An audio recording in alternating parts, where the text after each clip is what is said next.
City Series basketball tonight live from the Spectrum. St. Joseph's against LaSalle, and perhaps a night of history for LaSalle as Speedy Morris looks to become the all-time winningest coach at LaSalle. Remember when he was hired, Ed Stefanski, at a Roman Catholic of the women's program? Now 7 years later, Speedy is a legend. Well, Speedy deserves it. He's put his time in, he's got the wins for him, and he's done it with a lot of good players, and this year he's seeing that he doesn't have that talent, but he's got a nice record at 6-7. 6-7 despite some very subpar shooting statistics. They will fire from distance, but the accuracy rate has not been where Speedy needs it to be. Accuracy, this is absolutely horrible. And as I said, Speedy's 6-7. 6 wins is terrific when you're going to shoot the ball from the field goal, from three-point range like that, and they're not even making what they call that charity stripe, the free foul shot. They're having problems, they're playing better, and they're playing hard. That's the key.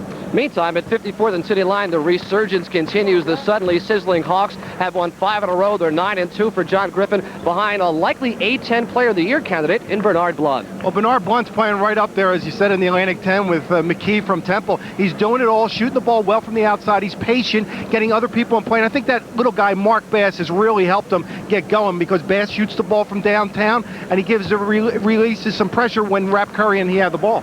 All right, let's talk about Mark Bass just a little bit. Mark, at 5'9" tall, has the quickness, maybe helping a lot as Rap Curry recovers from last year's knee surgery. Yeah, and with Rap Curry penetrating to the basket, sometimes he looks bad penetrating. The other day against West Virginia at the Fieldhouse, he did well. He's getting better, and they said he will get better when he gets used to that big brace on his knee.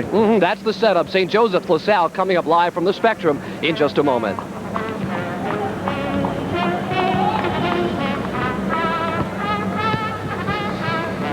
Philadelphia Big Five basketball on Prism is brought to you by the Pennsylvania Lottery.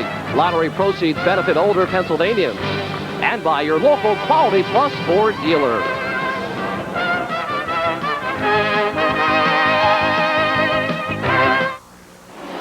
Coming this February to Prism, John Goodman in the critically acclaimed masterpiece Barton Fink. Kim Basinger and Richard Gere in the psychological thriller Final Analysis. Emilio Estevez, Mick Jagger, and Anthony Perkins in the futuristic shocker Free Jack. Danny Aiello in the good luck story of the decade, 29th Street. Bruce Willis and Damon Wayans in the action-packed adventure The Last Boy Scout. Charlie Sheen and Lloyd Bridges in the wacky comedy Hot Shots. Glenn Close in the operatic love story Meeting Venus. Danny DeVito in the bullish takeover comedy Other People's Money. Denzel Washington and John Lithgow in the obsessive thriller Ricochet. The downtown antics of Strictly Business. And the unbelievable, the unforgettable, the utterly amazing Masters of Dublin Soul, The Commitment. Just some of the great movies and great stars coming your way this February on Prism, the channel with a better variety of movies.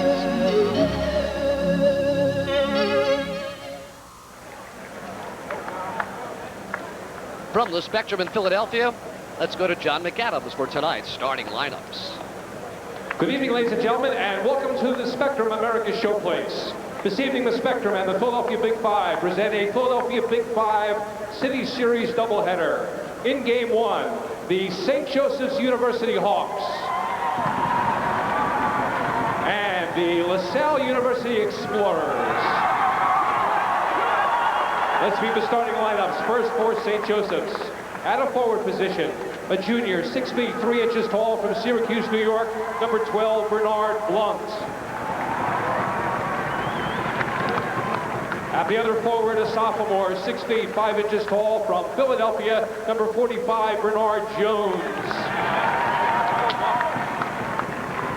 At the center spot, a junior, 6 feet 7 inches tall from Philadelphia, number 32, Carlin Warley. At the guards, a freshman, 5 feet 9 inches tall from Trenton, New Jersey, number 10, Mark Bass. At the other guard, a junior, 6 feet 3 inches tall from Lansdowne, Pennsylvania, number 33, Rap Curry. Head coach of the St. Joseph's University Hawks in his 3rd season is John Griffin. And for the LaSalle University Explorers, at a forward position, a freshman, 6 feet 8 inches tall from Philadelphia, number 3, Turquin Mott. The other forward is senior, 6 feet 4 inches tall from Slidell, Louisiana, number 24, Jeff Neubauer. At At the center spot, a sophomore, 6 feet 7 inches tall from Trenton, New Jersey, number 31, Blitz Wooten. At the guards, a sophomore, 6 feet 3 inches tall from Philadelphia, number 11, Kareem Townes. And at the other guard, a sophomore, 6 feet 1 inch from Philadelphia, number 23, Paul Burke. The head coach of the Salle University Explorers in his 7th season is Bill Speedy Morris. The official first game. And the veteran referee crew this evening calling the action for you. Meantime, the St. Joseph's Hawks playing their best basketball since their Atlantic 10 tournament championship team back in 1986 NCAA club under coach Jim Boyle. They are 9-2 overall. They've won 5 in a row, their longest streak since back in 1986, and their best start overall since 1982. Speedy Morris's club has been struggling with a young team, as Eddie noted at the top of the broadcast, shooting under 30% from three-point range, but they certainly will fire them on up. LaSalle 6-7. They've won back-to-back games in the MCC, their new Midwest Collegiate Conference, against Detroit Mercy and Loyola of Chicago Thursday and Saturday. 0-1 in the Philadelphia Big Five. And Eddie, the pregame consensus seems to be LaSalle will get bodied up an awful lot by a very physical St. Joseph's club. That's what they've got to respond to. Well, the matchups look terrible on paper, but what happens when you're playing a Big Five inner-city rivalry in Philadelphia? Throw the matchups out the window, because if LaSalle shoots the ball well from the outside, they can score the basketball against St. Joe. St. Joe, the better team. There's better matchups for St. Joe. LaSalle must shoot the ball well to stay with the Hawks this evening. Here's the series matchup, the 95th time these two clubs have met. And as you look at the starting lineups, no one over 6'7" on the floor for either club.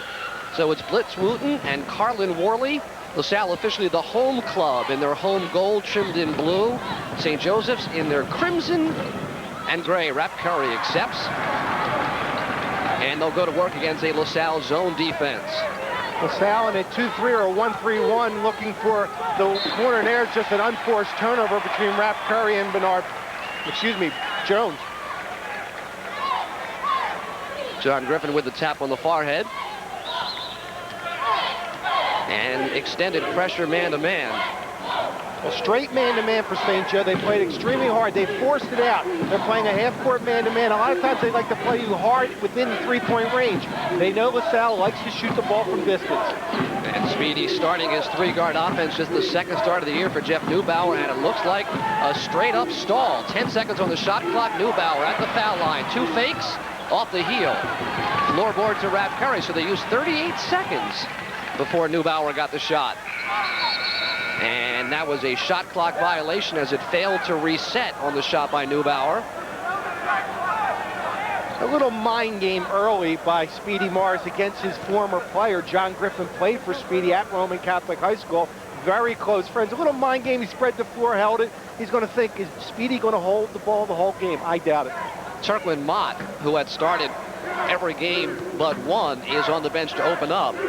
And Turkland really has had a hard time getting started. He's been a subpar performer the first 6 or 8 minutes of each game, so therefore he's not going to get the look. No, that is Turkland on the floor. I'm terribly sorry. It's not Turkland Mott not starting. It's Latike Colombo, who had started every game this season, who is not starting. Well, Larry, what LaSalle and Speedy Morris are doing, and they're going to play the 3-guard set. St. Joe plays 3 guards in Bass, Curry, and Bernard Blunt. They're going to come with Neubauer, Burke, and Townes and match up better, they believe. They're playing this zone, so they're going to get outside shots. Curry and Bass and Blunt will shoot from the outside. Showing them that 1-3-1 with Paul Burke on the back line, Kareem Townes on the front line. It gives up corner jumpers.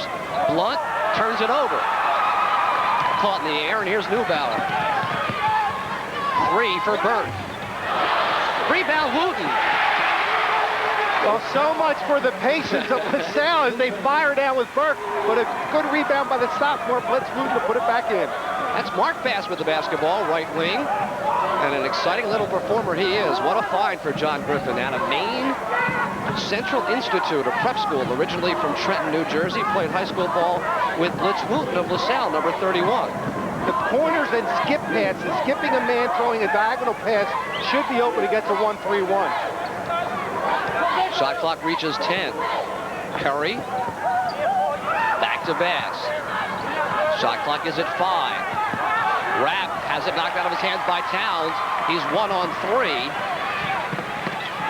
Cross-court Neubauer. All day to load and push. Jeff Neubauer. Boy, that's St. Joe with 3 turnovers on 3 possessions. I don't think it's great defense for LaSalle. Lazy passes by St. Joe, but LaSalle is taking a 5-point advantage. And Neubauer, by percentage, far and away the best 3-point shooter on LaSalle. Warley is stripped. And will go. That's 4 of them. Well, the Hawks average 14 turnovers a game. They have 4 in just over 2 minutes. John Griffin not happy the way they're playing. Obviously sloppy here in the first half. And back to the spread for the 3-guard offense. Great matchup right in front of us. Kareem Townes from Philadelphia and Bernard Blunt, likely All-American. Speedy's pulling all the tricks out. He's throwing the ball down. He'll push it on transition basketball, then pull it back out and see if he can get some better play. Wooten is posted, far side, steps off it. To Paul Burke, who's held by Bass. First foul of the game belongs to Mark Bass. And this type of play that Speedy Morris is utilizing by spreading out the offense is the respect that he has for St. Joe's man-to-man defense. They play it very hard. He wants to spread them out so they can help and have more one-on-one situations. Turpin Mott on the box, faces up on Warley. Strong to the middle. Short. Floorboard again to Raph Curry here second. Blunt's open right wing. Curry goes left side. Bass. Now the cross court for Blunt for 3.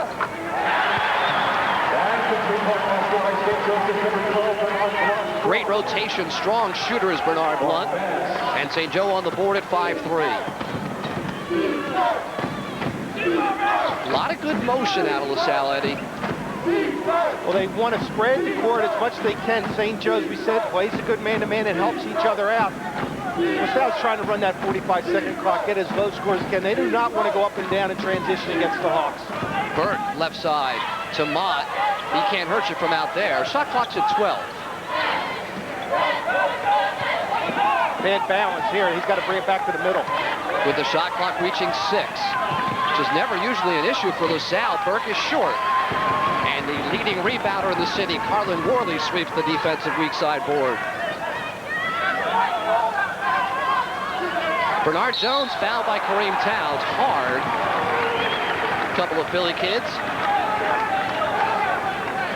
Well, Kareem Townes played his basketball at Southern High School in the public league, and this man, Bernard Jones, Roman Catholic in the Catholic League, and right there, Townes gets him on the side. You try to get the ball in the middle against any zone. If they can get the ball in the middle to Jones, if he doesn't have the shot, at least he can dump it down low.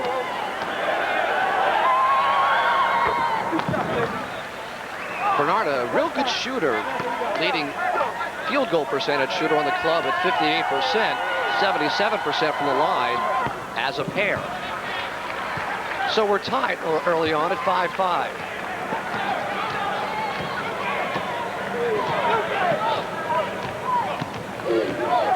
Jeff Neubauer gets right around Raph Curry but walks a mile. And we've got the opening chapter of this one in the book.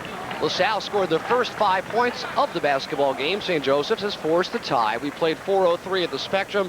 Back in a moment. You gotta hit the ground running. You want a truck as tough and as good looking as you are? You want the #1 seller, Ford. Tough on the outside, comfortable on the inside. If you got more style than the next guy, move on up to a flare side. Ford backseats truck with a 3-year, 36,000-mile warranty. Get cash back for a limited time. Hit the ground running at your local Ford dealer today. Save $1,550 on the 93 F-150 XLT at your Quality Plus Ford dealer. Basketball at the Speedo side. Hold my Sixers are at home tonight. Get my tickets for the very next flight. Sixers at the Speedo side. It's an Atlantic Division rivalry. Pat Riley's bringing his New York Knicks to town to battle the Sixers on Friday, January 22nd. Don't miss the action when All-Star center Patrick Ewing and the rest of the Atlantic Division leaders hit the Spectrum floor. Call 336-2000 for your tickets today.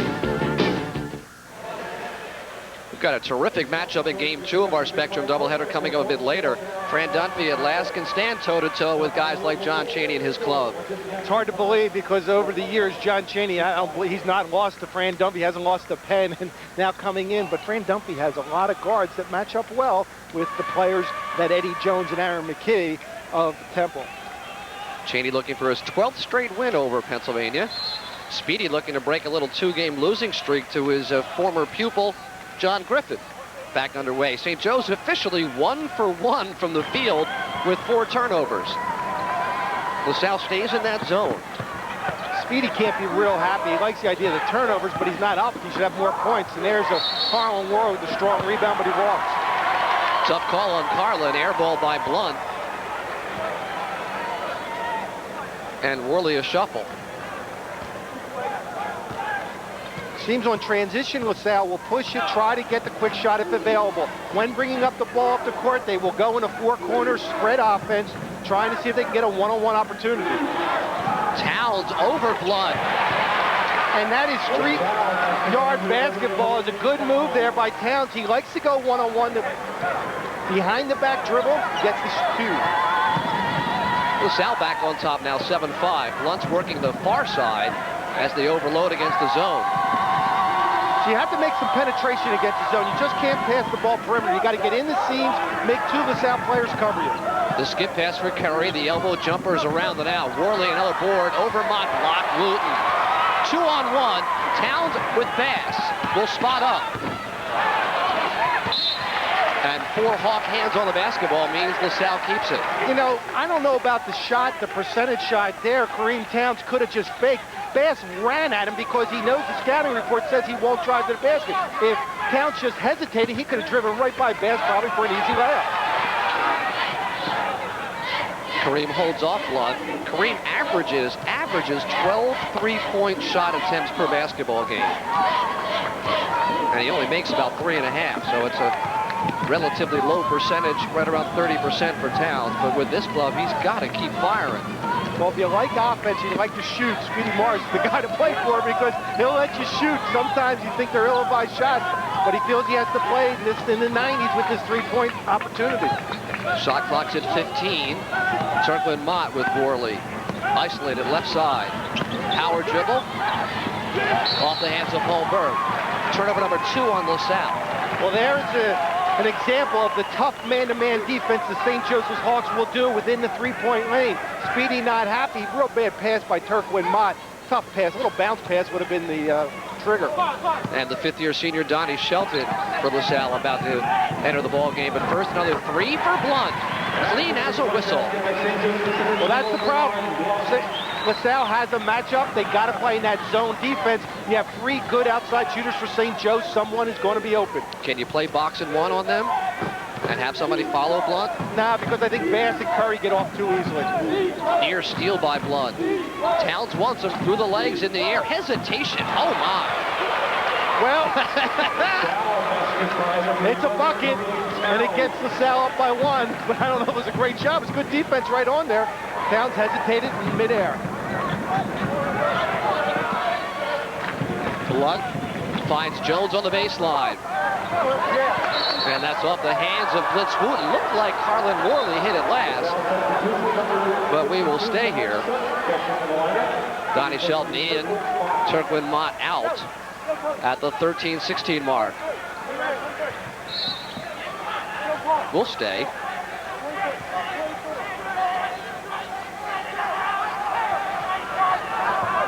Nice defense, Blitz Wooten. Great anticipation. Turnover number 6 in the corner, Townes. That's 6 for Townes and 6 for Blunt, so that's what they came to see. LaSalle by 3. Well, that was a nice move by Kareem Townes to stay under control, get into the range, get a nice shot, and get a 2-pointer and just settle for the 3. LaSalle still sitting 1-3-1, and there's been no inside offense for St. Joseph's at all. Blunt stripped by Burke. Townes will go on Bernard Jones. Well, that is the 7th turnover with 12:39 left in the first half. St. Joe on Saturday had a huge win over West Virginia at the Fieldhouse. I think they've left their game back there Saturday. They've come out extremely flat. They've only shot the ball 6 times in 7.5 minutes. And LaSalle faithful rises. Jones has Burke, looks him over, misses. Good help, Donnie Shelton. But a travel on Shelton. And Demetrius Poles will come in the basketball game, the sophomore out of Glassboro.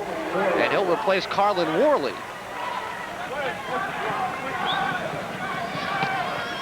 Looks like LaSalle will go more into a 2-3 off the out of bounds. Curry for 3. Front of the iron, floorboard belongs to Neubauer. And Speedy yells, keep away. Shelton, drop step. Well, Donnie Shelton's going to get off with a nice move inside. A lot of things are working well for LaSalle right now. Good move by Paul Burke, the point guard, not to rush it, penetrate, and get the dump down pass low to the big guy, Shelton. And why do we talk about LaSalle being in a poor shooting club? They are lighting it up early at 15-8. Averages always have to come out, I guess. Curry again for 3. Again short, weak side board, Blitz Wooten. Notice no St. Joe player near the basket. Good blocking out by LaSalle. They're not even coming close to an offensive rebound or a putback. Talking about LaSalle shooting percentage pregame, an assistant coach for St. Joe, Phil Martelli, kind of overheard us and said, I don't want to hear about that. It's a Big 5 game. They're not going to do that tonight. So far, he's been right. Burke, reach in, foul, wrap, Curry. Now they're going to call the hand check on Bass.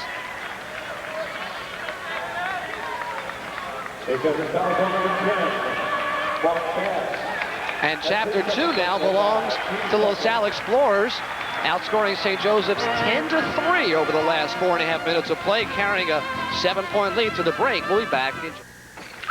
Honey, I'm home. Sherry? Huh. Hope I didn't forget. Forget what? I took out the garbage. I watered the plants. Hi, buddy. What could I forget? Anniversary, birthday. No, I'm okay. I'm covered. The first digit. Her number. I forgot to play her number. The second digit. No. Oh, no, please. 2. I don't And believe the it. third digit. Oh, not tonight. 7. No! Don't forget to play every day, because you could win any night. Want an idea of how tickets to the Comcast U.S. Indoor are moving?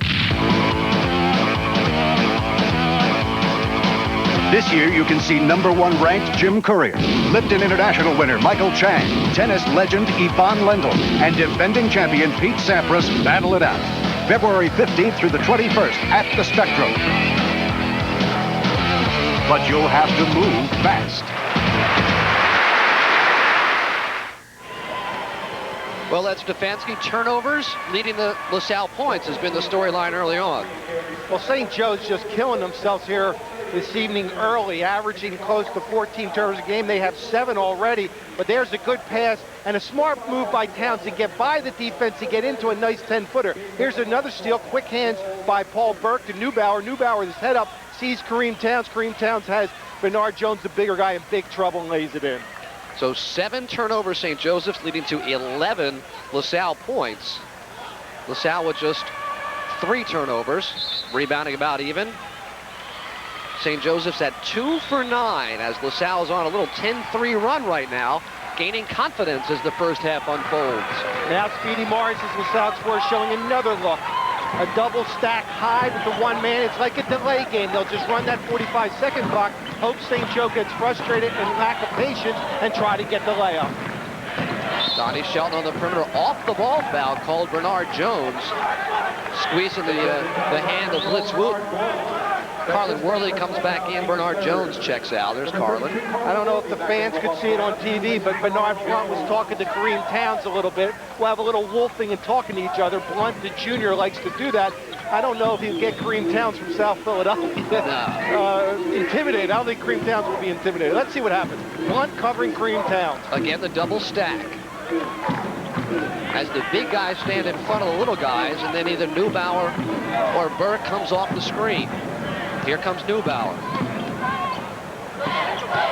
See, Bernard Blunt at 6'3", he's very strong up top against the thinner Kareem Townes, so he can muscle him on defensively man-to-man. Shot clock at 12. They go into it now. Burke leaves for Neubauer. That's a three. It's short. Wooten alone. No. Donnie Shelton. Nope. And we'll go the other way off Kareem Townes. Well, there goes your bad shooting percentage. As Speedy Morris said, what can I do? 2 offensive rebounds, point-blank shots. Shelton can't get it to go down, nor could Blitz Wooten. Freshman Kevin Connor out of Richmond, Virginia has come in, replacing Mark Bass. There's Speedy. A win tonight, and he passes Ken Loeffler as the all-time winningest coach at LaSalle University. And LaSalle's managed to stay in that zone all the way through the first 10 minutes. We reached the midway point. St. Joseph's 8 points in 10 minutes. Blunt penetrates. Throws it away. Just a lazy pass by Bernard Blunt. Shelton on Jones, leaves for Townes. Kareem the hesitation. You talk about lazy passing. They're not stepping, making good bounce passes, or not stepping to where they're passing. They're leaning back right there. Bernard Blunt put the ball on top of his head, was leaning away from where he's going to pass the basketball. To the high post, Warley, low post entry to Poles. Misses a layup. Blunt runs it down. Good double coverage, and he throws a couple of elbows, no whistle. That's O'Connor, short, gets away with a charge. Bodies are flying. And we've got a foul called on a reach-in by Paul Burke, and Speedy Morris is apoplectic in front of the LaSalle bench. Speedy better watch himself to get a technical, but here a good double team, and they're swatting by no foul called on Kareem Townes. Now the elbows, there you see Speedy yelling on the side. First, Kareem Townes was swatting at the ball. I don't know if he got any, but there was definitely contact. Oh, yeah. Then Connor, the charge not called, and the little reach-in by Paul Burke, they wind up blowing the whistle off.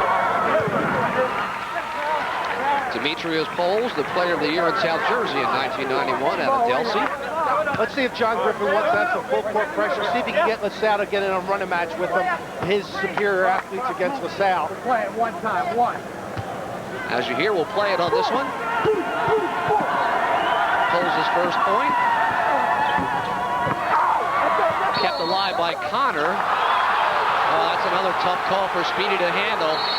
Technical foul, Speedy Morris. That was clearly off the hands of Connor. Climbing it back. And there's Speedy, Joe Mahalik in the front. Randy Monroe trying to hold on tight. Well, you knew Speedy was going to get it sooner or later. He's not been happy with the officiating right now, and he got the technical foul. And Rap Curry will come out to shoot 2 fouls. He's got to come down and coach. As you see, Randy Monroe, very emotional, played real tough basketball at Cheney State right outside of Philadelphia, trying to get his players. Here's the ball goes up. Let's see who it goes out on. It's off of a Hawk. Yeah, the inside guy, Connor. Yep. Clearly off Kevin Connor. The only hand really near it, and Speedy responded as you might expect. Meanwhile, Carey makes a technical, cut the lead to 15-11.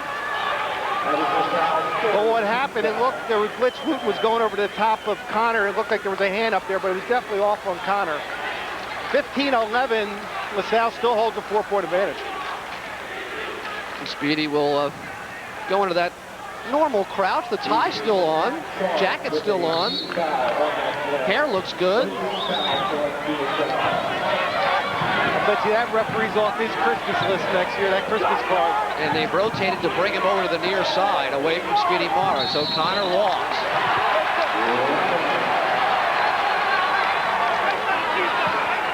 But Kevin, the freshman that's gotten in every basketball game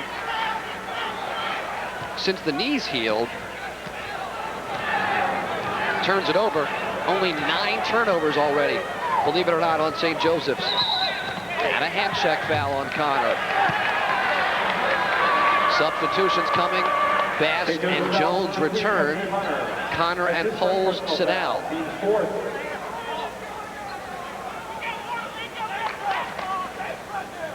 Going to meet with John Griffin at the end of the first half before we go to our halftime report on Paul Westhead. Got some good questions. Got to write some questions down for John. His club with 11 points in 11 and a half minutes. And LaSalle back into a different kind of a spread set. Bass has 2 fouls, I believe. He's covering Paul Burke, so he's got to watch the penetration from Burke, but he can't pick up that third foul.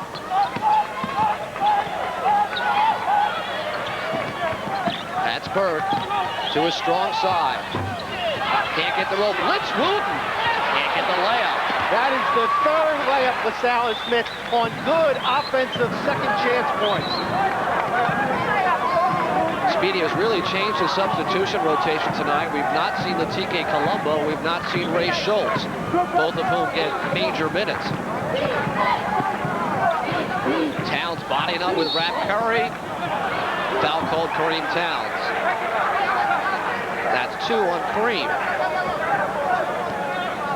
Kareem Townes picking up his second as John Griffin is concerned about the way their Hawks are running their offense against the zone defense.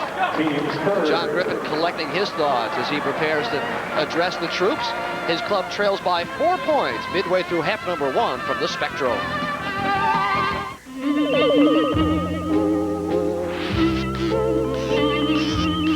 With its distinctive aerodynamic shape, anti-lock brakes, advanced engine technology, and roomy interior, the Honda Civic EX sedan is often admired by other car makers. Some we know, some we don't.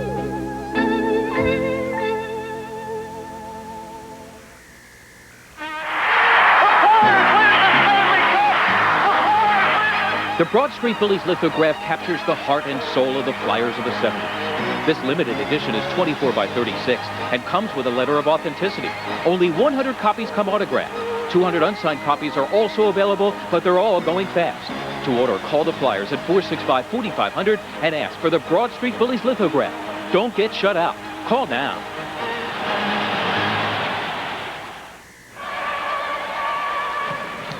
Well, LaSalle has missed its last 6 shots, so the lead would be much stronger. St. Joseph's has only 11 official shots, Eddie, in over 12 minutes of play. They're 2 for 11 officially with 9 turnovers. Well, John Griffin, the head coach of St. Joe, has to be very disappointed in the first 13 minutes of this game with 9 turnovers in playing in the middle of January. Is not good as he's on his knees right there talking to his assistant, Phil Martelli. On the other hand, LaSalle should be up by more than 4. He has to be happy he's only down 4 to LaSalle with 9 early turnovers. Again, against the zone, Carlin Warley now back to the basket, high post, Bass penetration. Look at the elevation. Can't get the shot. Donnie Shelton sweeps. He is a crowd pleaser, is that Mark Bass at 5'9". He can jam it with 2 hands. Here's the spread, a 4 corners type of set to run that 45-second clock. Spread St. Joe out, try to get a one-on-one opportunity. Neubauer and Curry, far side.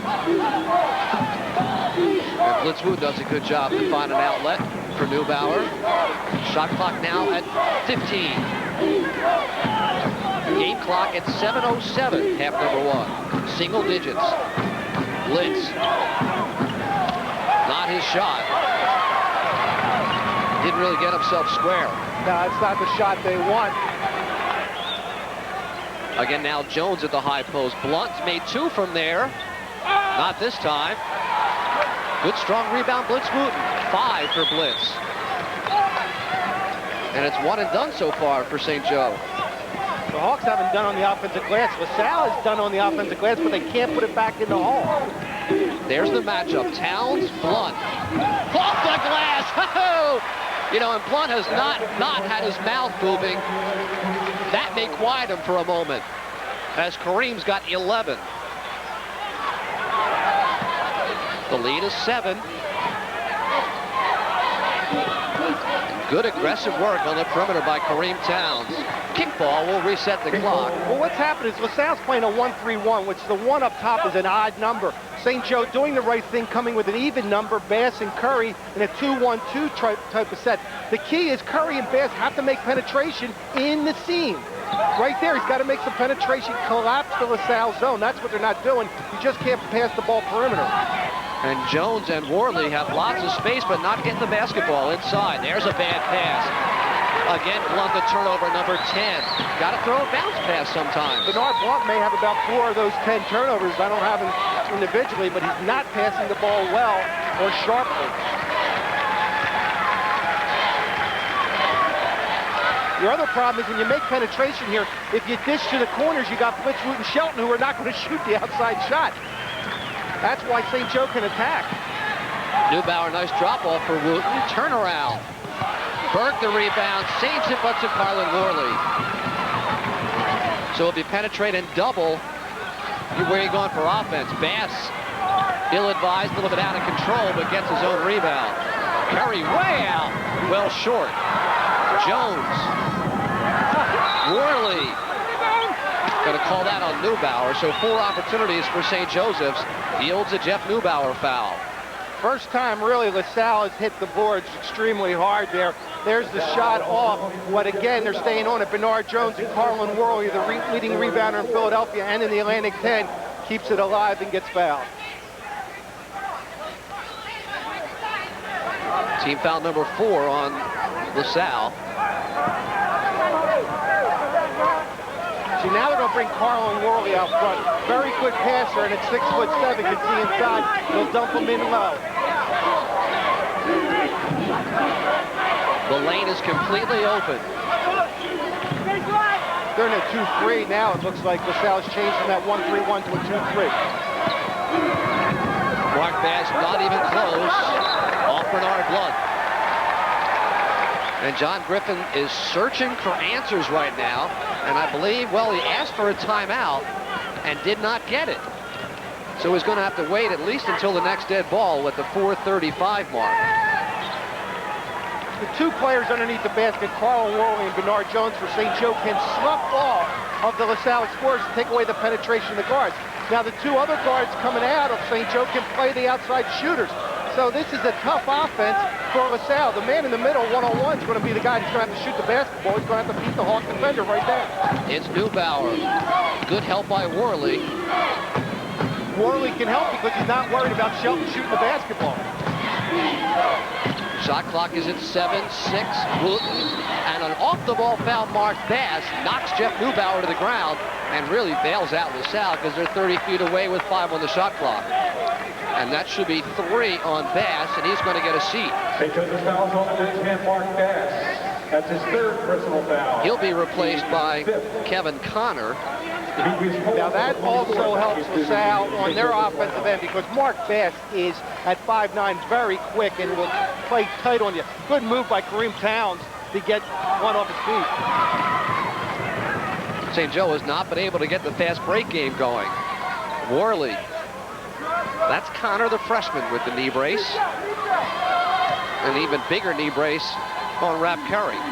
Still in the 1-3-1 now with Burke all the way at the end, chasing back and forth. The corner should be open. Curry, penetration. Warley strong, is fouled. And Warley on the glass has 7 to really help his club. We check out the low angle. Well, here's your penetration by Curry, the miss. But look at the block out. It's 32. Carlin Warley for St. Joe gets his body, shields off the defender, and Donnie Shelton goes up, gets fouled, has a chance for 2 points. And Carlin Warley, there he is, the all-time leading scorer in Philadelphia high school basketball history. Top Wilt Chamberlain. 2,300 high school points. And his first one tonight. We've got a break in just a moment. First, let's share with you what we have coming up at halftime. A visit with Philadelphia coaching legend Paul Westhead, and what a basketball life he has had. Now living in Los Angeles, is he an East Coast or a West Coast guy? Well, there's a real split in this family. You know, my wife, Cass, is forever saying, we're from Philadelphia. We're always one cheesesteak away from from getting back. And I go back every summer. We'll spend some time down the shore, and I still have family back in Philly. But the split is that we've been here close to 13 years now, and our children have been raised and grown, and in fact, I have my first grandchild, Nicholas, who lives here in Manhattan Beach, and he's the firstborn Californian. So, it's hard. but I feel comfortable really in both places, certainly in Los Angeles, but Philly ultimately is still my home.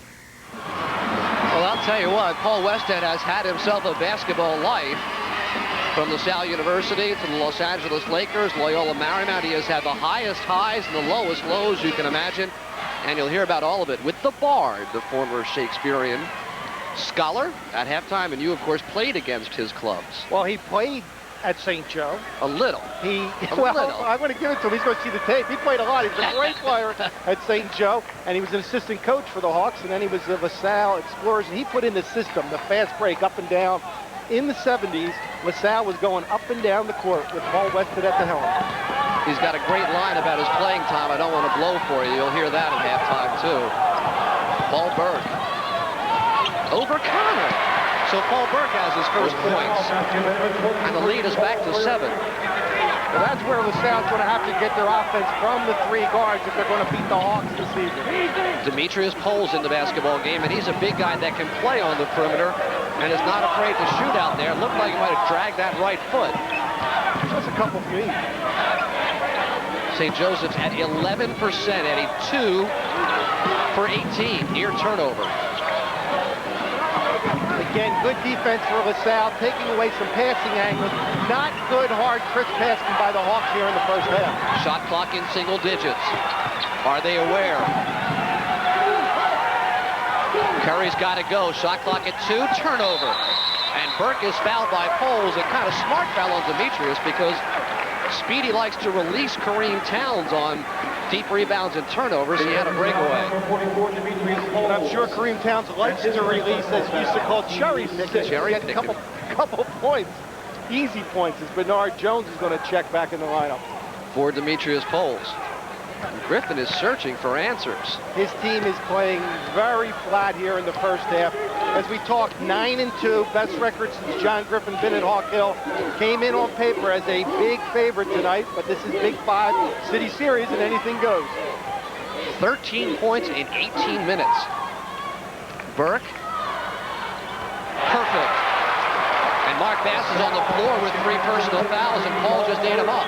And that's what they have to do. We talked about it earlier. The guards making the penetration are the ones that are going to get the shots because Wooten and Shelton deep in the corner are not going to hit it for LaSalle. The longest lead of the night at 9 points. Giving and getting Warley and Curry. Cross-court, horrible pass. Bernard Jones, foul Bernard Blunt. And that should be 1-1 coming for LaSalle. And he's saying pass the ball. You hate to be hypercritical, but just out of character, poor passing. 11 turnovers, most of them of the lazy variety. Well, you talk about young players watching the game. You do not want to pass the ball, obviously, like the Hawks, but they're calling telegraphing. They're putting the ball above their head and just making it pass. No ball fake whatsoever in the first half. Great rebound, Blitz Wooten. Townes, a baseline runner. No whistle.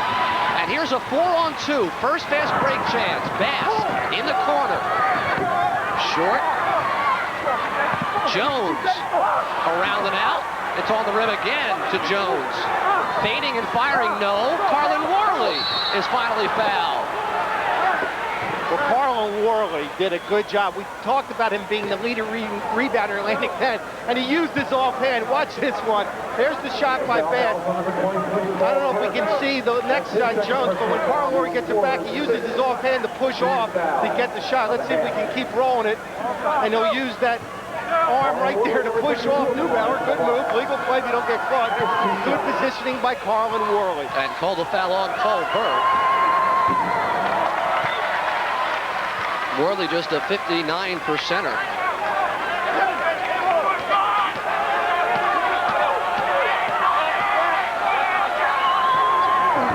Way short. But Blunt pulls it down. Wide open. Well, Bernard's got 3 threes for 9 points, and that's almost all the offense. It's 22-16. Mental error by LaSalle, the long rebound. They went back in the zone, but no one came out against Bernard Blunt, the leading scorer for the Hawks. Paul Burke drops it off Donnie Shelton, who's crashing, and the jacket comes off for Speedy. You cannot do it. Paul Burke can't make that pass. Burke, Neubauer, and Kareem Townes are going to have to shoot the ball. If they're going to get that far in penetration, they have to go up to the basket. There's an 8-second differential between the shot clock and the game clock. So LaSalle should get it back. Rap Curry to Bernard Blunt.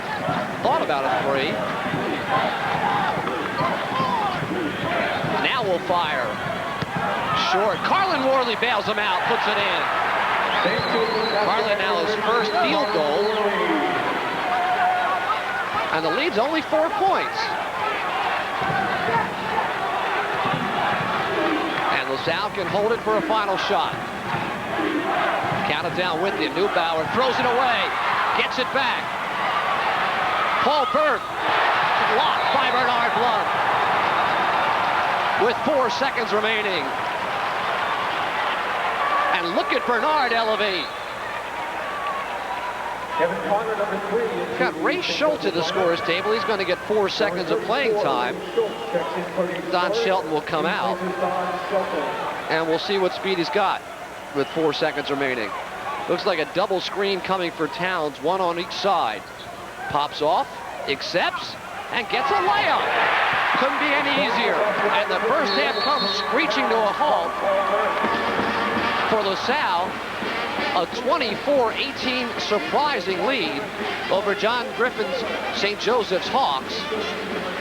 Speedy Morris, if he repeats it in half number 2, will indeed be the all-time leading coaching victories in LaSalle history. And here's how they closed out the first half with a nice set play.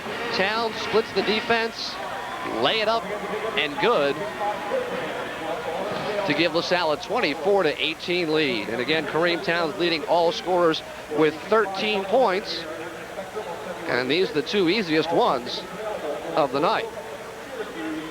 So we have indeed reached the half with LaSalle a 24-18 lead over the Hawks of St. Joseph's.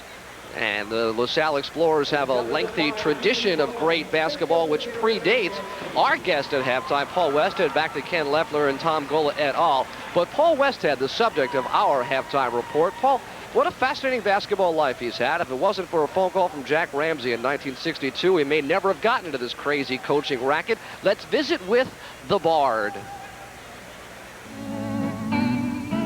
It's quiet now, high in the hills off the Pacific Coast Highway, a place where a born and bred Philadelphian can still feel at home. For this man, fortune has indeed been outrageous. The slings and arrows have been piercing. Yet like those Shakespearean scholars he knows so well, he is undaunted.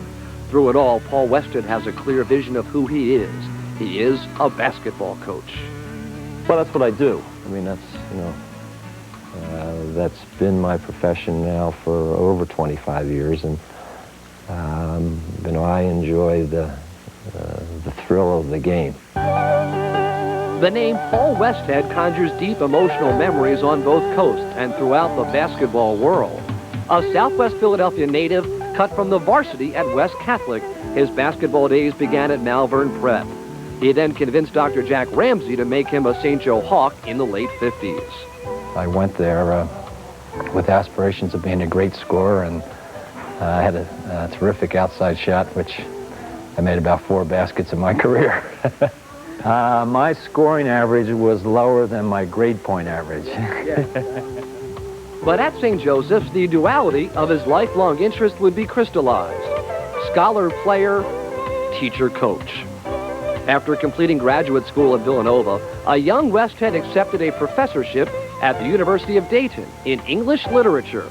It just so happens that the coach there was then Tom Blackburn, became very ill, and they needed someone to kind of help in their staff. And Jack Ramsey, knowing I was there, recommended me, and I became the freshman coach.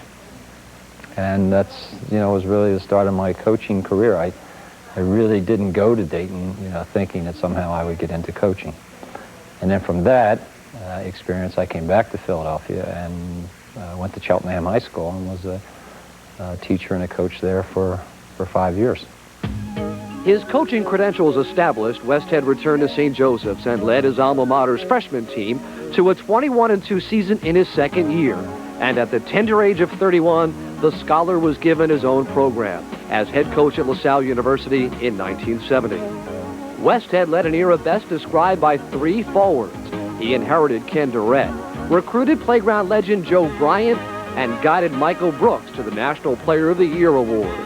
The intensity of Big 5 basketball was just a thrill. I mean, I'm sure Philadelphians have heard so many times that it was a moment in sports that perhaps may never be repeated. A phone call and fate would again change his life. Mentor and friend Jack McKinney had a job offer as an assistant coach in the fastest lane of them all with the Los Angeles Lakers. But just 14 games into the 79-80 season, McKinney would be battling life-threatening injuries following a fall from a bicycle. And Westhead was suddenly the head coach, with conflicting, careening emotional highs and lows. Like a lot of situations, you just kind of, deal with what is right there in front of you. So the NBA provides a lot of activity for you. You have 82 games, you have playoffs, and, so there's not a lot of downtime. And that's one time that it's good to be involved in an NBA team because you sure are, occupied with events, and they come so quickly that, before you know it, you're in the playoffs and you're in the finals, and it's over. And as the ironies built, the ultimate. Paul Westhead, rookie, interim head coach, leading the Los Angeles Lakers into the Spectrum for Game 6 of the NBA Championship Series. Without star center Kareem Abdul-Jabbar, Westhead's club had a 3-2 lead, a chance to slam the door. In the back part of the Spectrum near the locker rooms, there was a lot of noise, which is unusual for that time. It's usually very quiet when we walk in. And I asked one of the guards or something, I said, what's all this noise? And they said, well, the commissioner had just sent down an order that a platform for a potential championship ceremony had to be built, and that no one had done it until about 4:30 or 5 o'clock that afternoon. So there was a half dozen carpenters frantically trying to build this. And it was kind of like a big joke, like, we have to build this darn thing, and, and nobody's ever going to use it. So I kind of, said, well, if they're going to build it, then we might be able to use it. And use it they would. Magic Johnson responded with what he calls his best game as a pro, jumping center, playing all 5 positions, giving Westhead and the Lakers a world championship. That offseason, Laker owner Jerry Buss dropped the interim from Westhead's title, and Paul coached the Lakers to another 50-win season. Yet storm clouds hovered as he began the 81-82 season. Westhead remembers a confrontation with Magic Johnson after a win in Utah. Westhead chided Johnson for ignoring instructions. Magic complained bitterly and publicly to reporters. By 2 o'clock the next day, Westhead was fired. We got off to a slow start. We lost our opener. And I just think that it was this inherent pressure. Well, this might not work, so let's make a change. So I think there were more things than just, a 2-minute blow-up with Magic. Then old friends Fate and Jimmy Lynam interceded anew. Lynam would leave Loyola Marymount College to join Matty Gukas' staff with the 76ers. Westhead, after an unhappy year with the Chicago Bulls, would be offered the job at Marymount, where a spine-tingling chapter would be written. For over a decade, Westhead had been perfecting his own vision of this game called basketball. Its precepts: breakneck speed, quickness, a system which forced opponents to run till they were raw. At Loyola Marymount, the system came to life. Behind a pair of Philadelphia-born recruits, Hank Gathers and Bo Kimball, Marymount basketball became a national event. The networks and the pollsters fell in love with their style and their story. Each win a win for the system. The Westhead legend began to take on a life of its own.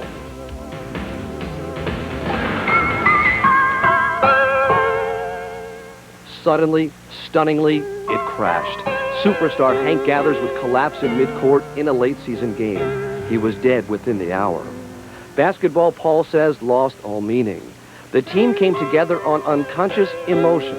They voted to pay tribute to Hank by playing in the NCAA tournament and squeeze the heart of a nation. The trauma triggered an aura of invincibility, and Marymount moved to within one win of the Final Four. Ultimately, the buzzsaw of UNLV ended the magical ride, and Westhead remembers the end was fitting. Everything has its string, and I did have that feeling that we had done what we needed to do. Further winning would have made us think that we were special. And ironically, because we lost, made what we did special.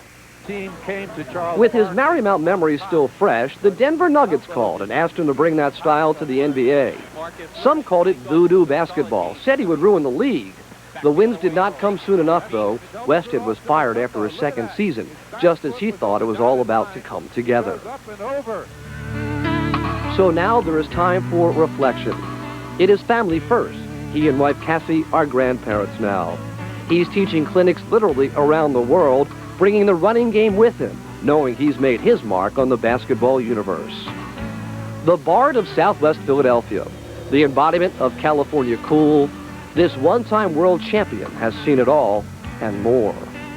I don't have any special formula for how do you handle, when fate seems to really turn against you, whether it's, losing a job or losing a friend.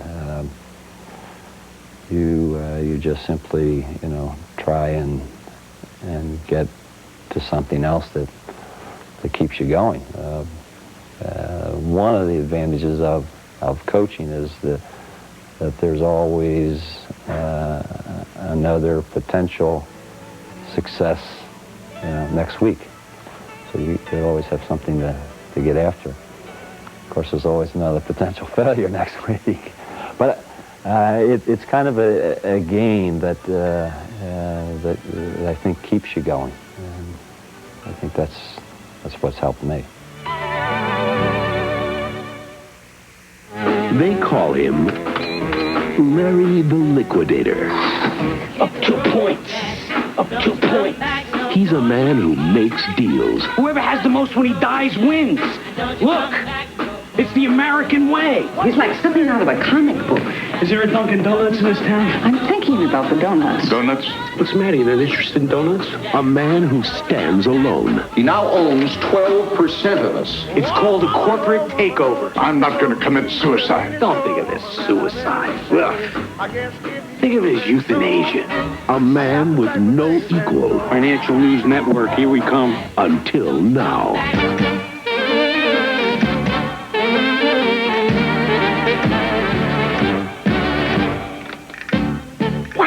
I came to talk. Oof. Well, that's trouble. Lawyers want to talk. Nothing but trouble. Garfield's a blatant sexist. Talk nice. Give him your best smile. Get me my barber. Give me my manicurist. This is your game. Winner takes all. What a woman. Danny DeVito. I take from the rich and I give to the middle class. Well, the upper middle class. Would you care for some caviar? Penelope Ann Miller. They'll be studying you at the Wharton School. They'll call it the Garfield era. Has a nice ring to it. In a Norman Jewison film, Other People's Money. He provides affordable housing for the underprivileged. Joe Pesci. He doesn't want your love. Get out of my way! Just the rent. Give me the rent! Give me the rent! Just give me the rent in my hand. Quiet cash. I'm Naomi Bensinger. You like this car, Naomi? This is my car. I'm counsel for the Housing Authority. Get off the car. Off the car! You know how many convictions they get? Nada. Zero. Order! I find Louis Kripke, Jr. guilty of the charge of I'm sentencing you to house arrest in one of the apartments of your own building, serving as the building superintendent. The Super. Looks like your automobile lost a little weight.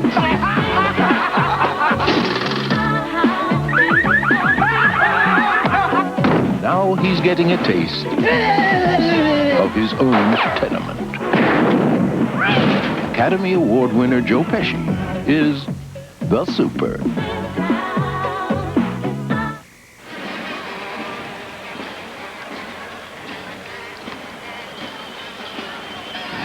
And back at the Philadelphia Spectrum, LaSalle a 6-point lead on the St. Joseph's Hawks here at halftime.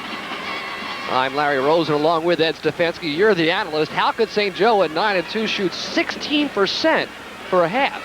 Well, they left their game. I said they beat West Virginia, big win. They're not playing well. I'm sure John Griffin at halftime was very upset, went in there. They will shoot the ball better in the second half, and I tell you this, they'll pass the ball better. And they're only down 6 despite probably their worst half of basketball of the season. Well, he wouldn't want to hear it, or he doesn't think it right now, but John Griffin is very fortunate to only be down 6. If LaSalle was shooting the ball better and putting second chance points in the hoop, they'd have a double deficit here. Let's go back, look at the key action from half number 1, and as St. Joe's scoring, well, almost all of it came off the hands of one Bernard Blunt, who had 3 3-pointers for most of their offense, including this one right here, standing still. So the way the point total breaks out, 9 for Blunt on 3 threes, Warley with a basket and 2 free throws, and that's about all for the St. Joseph's Hawks. Meantime, the flashy one, Kareem Townes, has had his game in gear. Look at him use the basketball, Eddie. Well, Kareem Townes around the back, between his legs, around the back. Again, playing against a good defender in Blunt. Stops, has Blunt going to the basket, and makes the deuce. This is the last layup of the end of the half. How does this breakdown occur? Well, what's happening here is just bad defense there by Blunt, chasing Kareem Townes. Kareem Townes using his head to shoot towards the basket, and the good look by Paul Burke. So Townes leads all scorers with 13. Burke, 4, Neubauer, 3, Shelton and Wooten have 1 basket apiece. The halftime statistics, 17% for St. Joe's, just 4 for 24, and 3 of those 3-pointers by Bernard Blunt. And St. Joseph's the advantage on the glass, as you might expect, but there's the turnover stat, 12 for St. Joseph's. So therefore, the stats of influence, as you might expect, points off turnovers, the key for LaSalle right now. And St. Joseph's missed 16 consecutive field goals at one point, so we are just about set for action in half number 2. Did John Griffin get surprised, Ed Stefanski, by the delay game being played by St. Joseph's? Well, I don't think right now he knew Speedy Morris would come out with a lot of different things. He came out with a spread offense to delay it on a possession. When they had a transition opportunity, LaSalle did run to try to get the easier shot. John Griffin right now, not a happy camper. How could you be when your team shoots 17%? Much better team, 9-2 on the season. They shoot 44% clip, only shooting 17. Again, LaSalle in their home goal, trimmed in blue, will work to our right, showing spread offense once more. Burke penetrates to Wooten. It's Burke, Wooten, Townes, Neubauer, and Mott, and a whistle. Rap carry the push foul.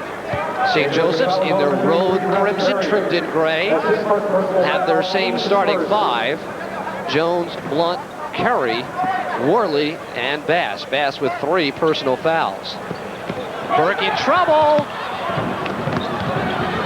But Blitz Wooten comes up with a loose ball. Wide open is Townes, but Burke will fire for 3. Well, I don't know if St. Joe deserved that when there's almost 2 turnovers by the LaSalle Explorers, but things going LaSalle's way right now, and the 3-point shot from Paul Burke. LaSalle stays 1-3-1. Bass penetration throws it up off target. Burke, they will run. It's a Mott. Well, they're taking a transition basketball off of misses of St. Joe. They will push it up on made field goals or out of bounds. They'll take the time. I think John Griffin's seen enough early. How do you like that? John Griffin would not even let the first minute roll by. Only 54 seconds gone in half number 1. And LaSalle has built an 11-point lead. As noted, Speedy Morris, if he wins tonight, will pass Ken Loeffler for the all-time winningest coach for LaSalle University. So we ask Speedy the significance of passing Ken and going to the top of the victory ladder at LaSalle University.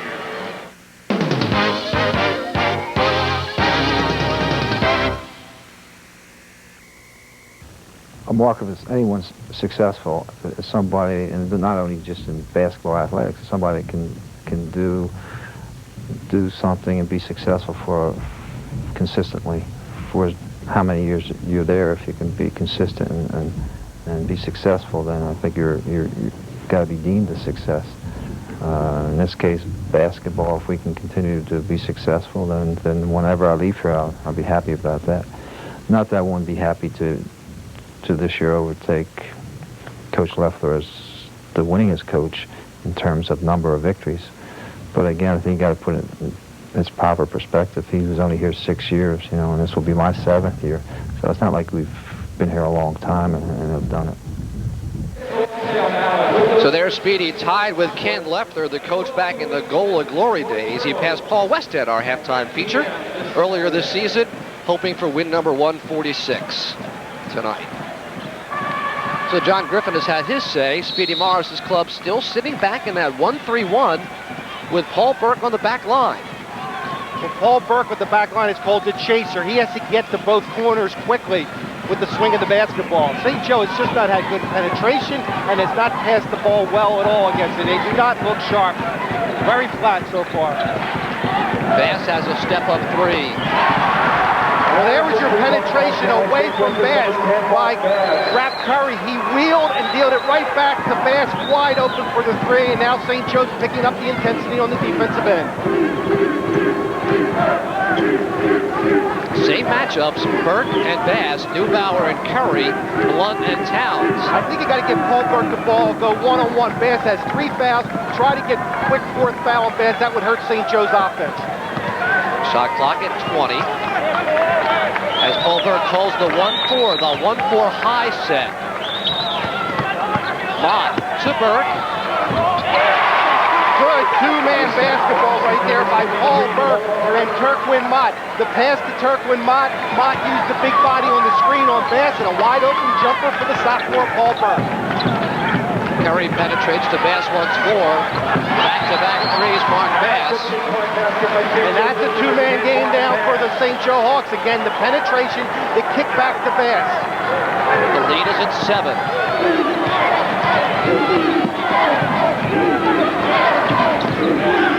Paul Burke in trouble. Nice look to the cutting boot. Fadeaway baseline. And that's what Salle needs, a few buckets inside. And Blitz Wooten picks up his 5th point. They need some scoring inside.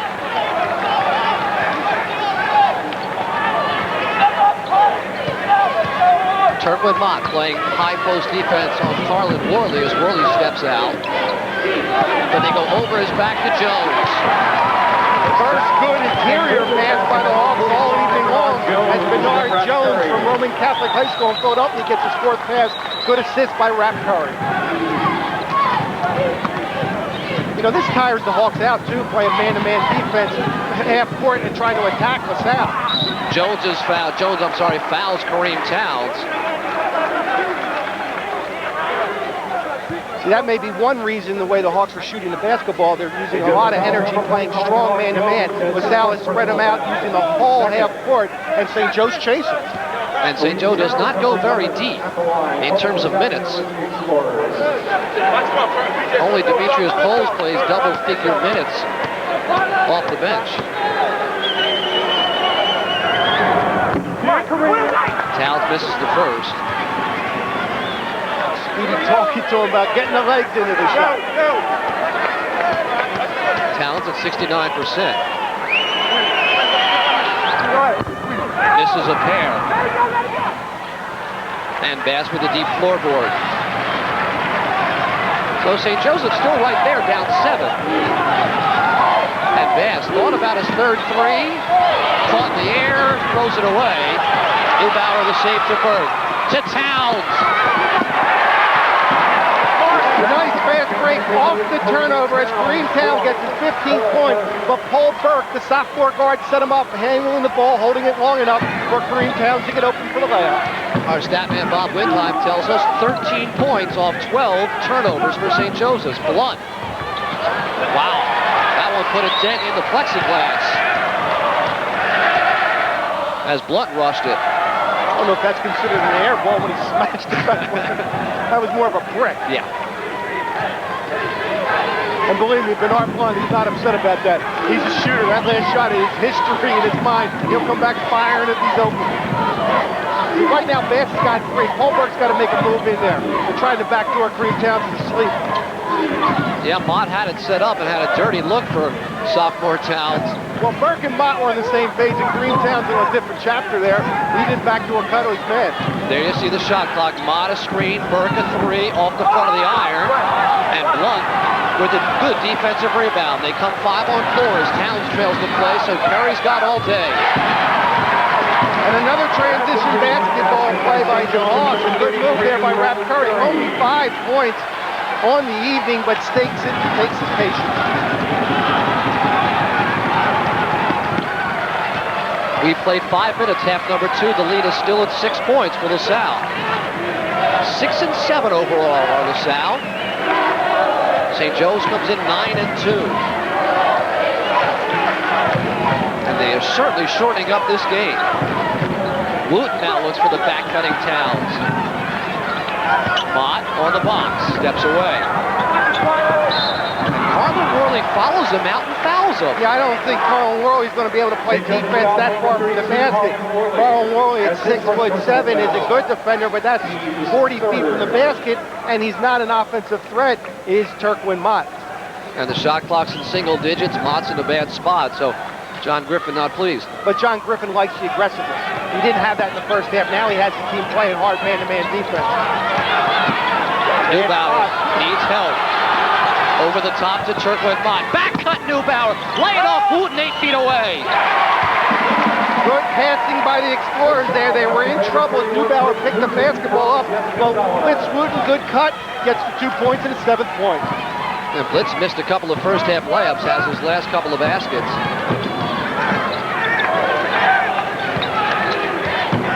Curry, bounce pass pass, and Blitz comes out and fouls him. That's 2 personal fouls, Blitz Wooten. But not a crisp pass. Blitz Wooten almost there from all the way covering down beneath the basket. Almost got to the foul line, extended almost 15 feet, and almost stole the ball. Just the incredible quickness of Bass. Again, the quickness of Bass saves a turnover. Over Wooten. Nope. Jones blocked Burke, fouled Burke. That one sounded clean as a whistle. Well, that's part of the problem is you see number 23, Paul Burke down there at 6'1". He can't play inside against Jones. There he is, 23. He might have got all ball, but right there, if you're swatting at 6'1", they're going to call the foul against the 6'5" Bernard Jones. But that's the problem. Paul Burke is buried inside that 1-3-1. He definitely can't rebound the ball against a Bernard Jones. Who misses the first free throw. There you saw 3 personals on Burke. Speedy screaming hands up at his glove. St. Joseph's reaches 30 points after 26 minutes of basketball. Hawks averaged 77 points a game. Nice cut, Neubauer. Well, the one problem right now that the Hawks have is they're playing the whole half court. They're letting LaSalle make good cuts, and they're defending. They're coming out and overplaying. They want to be aggressive. Plenty of time. I don't think they have to take a lot of chances with 13:28 to go. Blunt steps up. Short.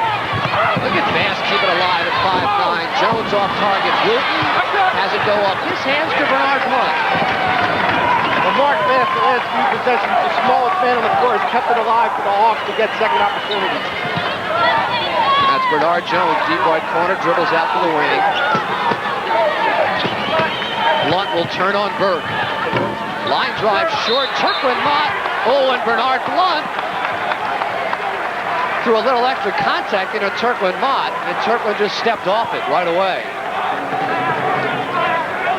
That's a frustration for yeah, good rebound by Turquin Mott here. Blunt tries to go for the steal, but Turquin Mott was falling down. There really wasn't much there at all. LaSalle Blunt has that bad rap, excuse me. Blunt likes to talk a lot. People look for everything, but right there, Turquin Mott was falling down. LaSalle 6 of 7 for the field this half. About 50% for the game. Neubauer gives and gets with Blitz Wooten. The Hawks are going to get real tired if they got a chase here. You see Rap Curry tired already. Neubauer can try to take them one-on-one. But that's what they're doing. They're shortening that 45-second clock down and running their offense with like 15 seconds left on the clock. Which is where we are now. There you see it at 10. Townes Gives to Burke. Paul Burke a little bit out of control as the shot clock nearly expired. St. Joe's got to do it on the offensive end. If LaSalle's going to run that 45-second clock, they have to get good shots, good possession. The Turkwood Mock comes up and fouls. And helps up Carlin Warley. One of the few times Warley's accepted high post and turned and looked for his offense. Well, that's one problem they've had with Carlin Warley all year. Has not established himself inside offensively. Averages 12 points a game, but he hasn't given them the offense they would like. Warley to tap off the Jones miss, and Wooten with two arms wrapped around the basketball. Carlin only tries about 7 shots a game. Right, exactly, but he does such a good job on the rebounding. The basketball gets a lot off the offensive end, rebounding-wise. Warley is 1 for 2. Jones is 1 for 8. A combined 2 for 10 for the low post players for John Griffin. Give credit to LaSalle's defense to keep that zone, keep the ball away from the inside people. And theoretically, you can't play zone against St. Joe with Blunt and Curry and Bass. But LaSalle is proving that theory wrong. Double. St. Joe not sharp at all with their passing. That's part of the problem here. Townes gets a step on Blunt. Look at that! Oh! Well, that's penetration against the straight man-to-man at St. Joe. No one helping out, stepping in for the offensive foul. And that's why John Griffin's calling a timeout. Not happy with the defense. Well, Kareem Townes came in as a 26% shooter, making a 32% shooter. He's 8 for 12 tonight.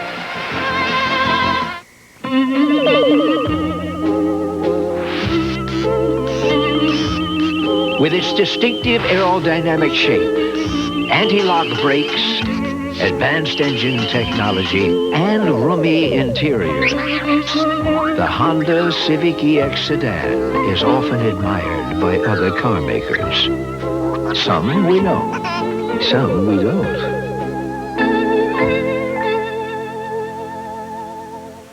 Prism and Travel One want you to win a fabulous world trip of your very own in the Around the World Sweepstakes. To enter, just watch for the special 800 number during every 76ers game on Prism. If you're the 6th caller, you'll win a pair of tickets to an upcoming Sixers game, and you'll be entered in the grand prize drawing for a trip of your choice to London, Hong Kong, Sydney, Rio, or Hawaii. Best of all, the contest runs all season, so you'll have plenty of chances to win your own trip around the world from Prism and Travel One. All right, Ed Stefanski, show us how St. Joe's defense has failed them. Well, right now, Bernard Blunt right here is doing a good job forcing Kareem Townes inside. Let's run it. As he pushes it down, he gets some help, but there's no help. If we stop it right there, Bernard Jones has to step in to try to take the offensive foul. He lets the lane wide open, and watch this athletic move from Kareem Townes as he goes for the block Jones, the left-hand scoop shot, and that's nice play. And here it is again, pure athletic ability out of Kareem Townes, finding his confidence now. 8 for 12 from the field for Kareem Townes. Bernard Jones shouldn't get beat that easily, but Bernard Jones did do a good job forcing him middle where his help is. The problem, no help. St. Joseph's 30 points in 29 minutes as they overload the far side with Curry and Blunt. Come near side Bass, high for 3, fouled by Blitz Wooten and trips up Blitz Wooten. Those are high school teammates tripping each other. A couple of kids out of a Corriston High School in Trenton, New Jersey.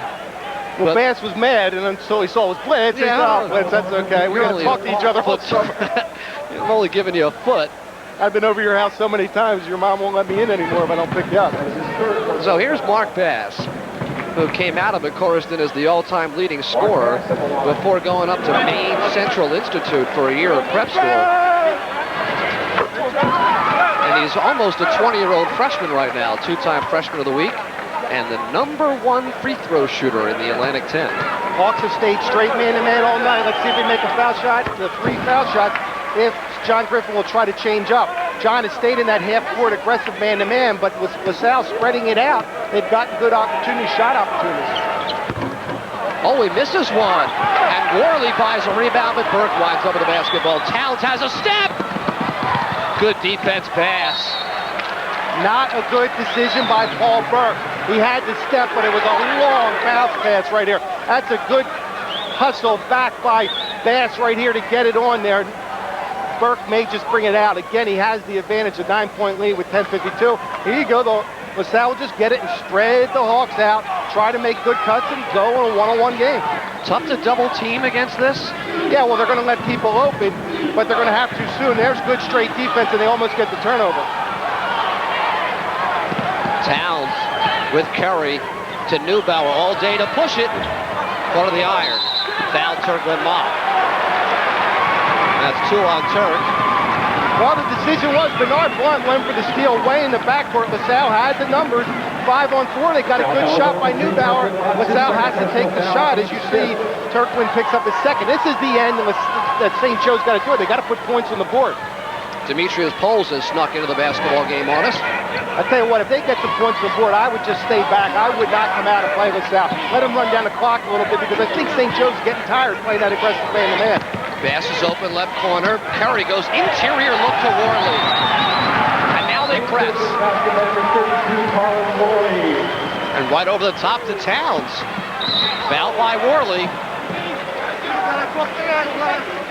So LaSalle sees pressure, throws a 60-foot pass over the top, and winds up with Carlin Warley committing foul number 2. Well, excellent recognition by Speedy Morris' team there. They got the press. A good move by Griffin to change up. He's been in that straight man-to-man, but they threw right over the top. Good move. Now LaSalle comes back, and they're just going to spread the floor. But they're only down 7, the Hawks, and the way they're playing, you know, that's not insurmountable. That's Neubauer. Curry's been chasing him all night long. Again, we've yet to see Latique Colombo or Donnie Shelton as they've gone with the guard line. Well, with this style of play, both teams can go 5 or 6 without any problem. 5-second count is working. Turkland Mock. There's your shot clock. Townes behind the back between the legs, crosses over. Neubauer has Burke, who's got to take it to Bass. Great save, Demetrius Poles. 45-second violation. And they will call the shot clock violation indeed. What a block. Great hustle by Carlin Warley. There's the block. He's trying to go over Bass. Poles, excuse me, that's Demetrius Poles. Excellent job by Demetrius Poles as he goes inside. The smaller Burke. There's the swat. He doesn't give up on it. He hustles and throws himself into the cheerleaders to keep the ball alive. And force the shot clock. Terrific work by Demetrius Poles. Only a second block shot of the season. Bass. To Curry for 3 over Neubauer. Big shot by Raph Curry to get his 8th point. Now it puts him down 4. Full court pressure. They're trying to change the tempo a little bit here by LaSalle, but they just can't hold the basketball out. Timeout, Speedy Morris. So all that tough work LaSalle has done for over 31 minutes has yielded just a 4-point lead. St. Joseph's on a 7-point run. You gotta hit the ground running. Better kick out dirt. They're gonna see you coming. You better hit the ground running in a newborn truck. Hey, hey, hey, hey.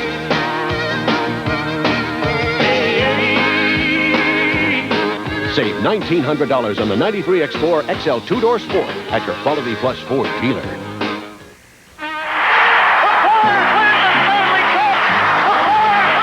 The Broad Street Bullies lithograph captures the heart and soul of the Flyers of the 70s. This limited edition is 24 by 36 and comes with a letter of authenticity.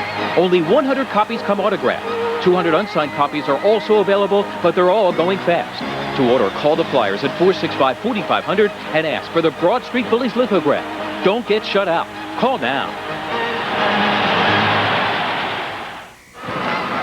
Ed Stefanski, this is why it's usually hard to zone up on St. Joseph's. They've got the shooters. Well, they have 3 shooters in Mark Bass, who has the basketball. There's your penetration. The kick back to Raph Curry, wide open, has a good look at the hoop. He knocks it down. They only have a 4-point advantage for LaSalle. And a good job by John Griffin to change the tempo here defensively. Next week, a women's-men's doubleheader. We'll see the St. Joseph's Hawks again. First, Harry Paretta's club meets Pennsylvania. It's Villanova against Pennsylvania at 6. St. Joseph's and Pennsylvania, the men's edition at 8:30. Still another one to come tonight.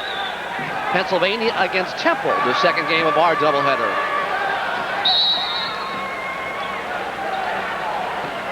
And it's LaSalle that's looking for some offense now. Up by just 4. Again, I want to get Mark Bass his 4th foul. If I'm LaSalle, I want to get Paul Burke to try and take it to the hole. Bass is just so tough defensively, and he's tough on the offensive end. As we've seen him get knocked down the 3-point shot. Neubauer to Wooten. Back to Burke. And they run 30 seconds now. If you can penetrate to the hole, Bass going to foul you. He gets bumped and he gets fouled. That's 4 on Bass. Good job, Coach Stefanski. I wanted him to do that 5 minutes ago. St. Joseph's foul called number 10, Mark Bass. And Bass, who was scoreless in half number 1, has put 8 points on the board, and his hustle's been really a large part of the comeback. Oh, yeah, nobody wants to bring the ball up against that kid. You hate him. You take 10 seconds, you take all 10 seconds to get it up because he's all over. He's that quick and that good of a defensive player. Paul Burke now in double figures with 10. Paul Burke's going to be sucking wind. Played the 1-3-1 in the back. He's been running. Mark Bass been covering him all night long. And the lead pushed back to 6, which is where we started the half. Still in that 1-3-1, although Neubauer steps out on the wing, as does Burke. Bass on the floor with 4 fouls at 8 minutes remaining. Blunt's open in the corner. Curry goes to the other side. Bass, the jump stop. Curry's got all day. Didn't want it, but penetrates. Demetrius Poles is fouled by Paul Burke on the floor. And that's the problem for Paul Burke and the Salle Explorers is he picks up his 4th foul. I'm sorry, they called on Blitz Wooten. Let's look at it again. Got it for Blitz. I thought Paul Burke had a big piece of the arm. Well, there's Blitz's foul. There's Paul's foul. So the law of primacy says it goes to Blitz Wooten. That's 4 on Blitz.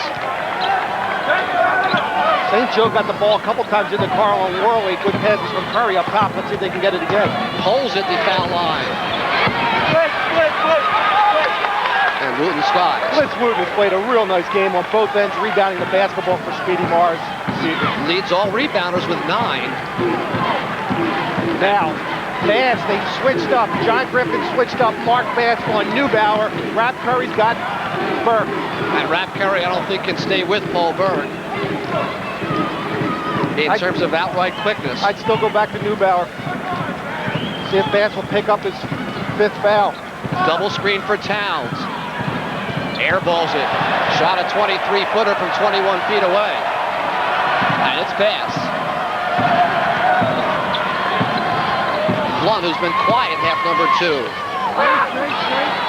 Bass loads and fires. Long pass for Wooten. That was kind of ill-advised. As Speedy says, Paul take it back out. And Paul Burke likes this rest right now. Rap Curry's dead tired. Look at him catching his drawers there. Burke is dead tired. These are 2 heavyweights that are hurt. I won't move if you don't move, you know. Curry working hard to stay with the quicker Paul Burke. Wooten keeps it alive. It's Blunt. I think we've had 1 or 2 fast breaks uncontested tonight. Both team in a half-court set. LaSalle wants to slow this game down, and they've done it. That's Bernard Blunt. Rap Curry over Blitz Wooten off target. Jeff Neubauer alone for the weak side forward. And Speedy says, take your time. He wants to run the least number of possessions St. Joe can get is what he wants. They're up 6, LaSalle Explorers. They're just going to run this 45-second clock. Speedy asked Neubauer to go down in the corner and give Burke room to work to his right. Shot clock at 20. High-low call by Paul Burke. And Townes will come off a double screen. Now they go to Neubauer. Bass with 4 fouls. Townes, shot clock at 6. Look for Wooten, lay it up, got it down. That is just a fantastic pass by Kareem Townes, the sophomore from Southern High School in Philadelphia, as he was double teamed by St. Joe, but had the court awareness to find his teammate Blitz Wooten. Bernard Blunt. And Rap Curry out front. Kickball will reset the timer with 5 minutes exactly remaining. Bernard Jones will come back in. Well, Kareem Townes, a totally different player than I saw him at the beginning of the year. He had to sit out his freshman year due to Prop 48, and that really hurt him. And tonight he's playing a much better game, not forcing a lot of three-point shots and passing the ball, which I didn't see in his first few games.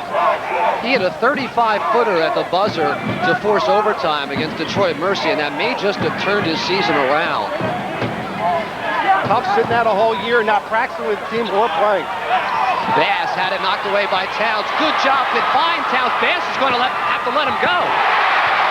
Well, I think Kareem Townes, when he gets his 19th point, got away with one there as he fouled. Look, Bass going up to the basket, but a good idea by Paul Burke to swat it out to him.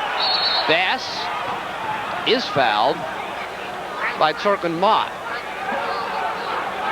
And Speedy wants a walk on that jump stop. That's a controversial point in college basketball right now. Everybody teaches it. That's his third personal And if you take the step and then the stop, check the jump stop. Let's see. Well, let's stop it right there. That's a good play. As you see, comes down on two, goes straight up. Now he hasn't moved it, and he goes straight up. That's very legal as he jumps to it. 2 feet, stop. Both feet are his pivot foot. He hasn't established a pivot foot. No problem there.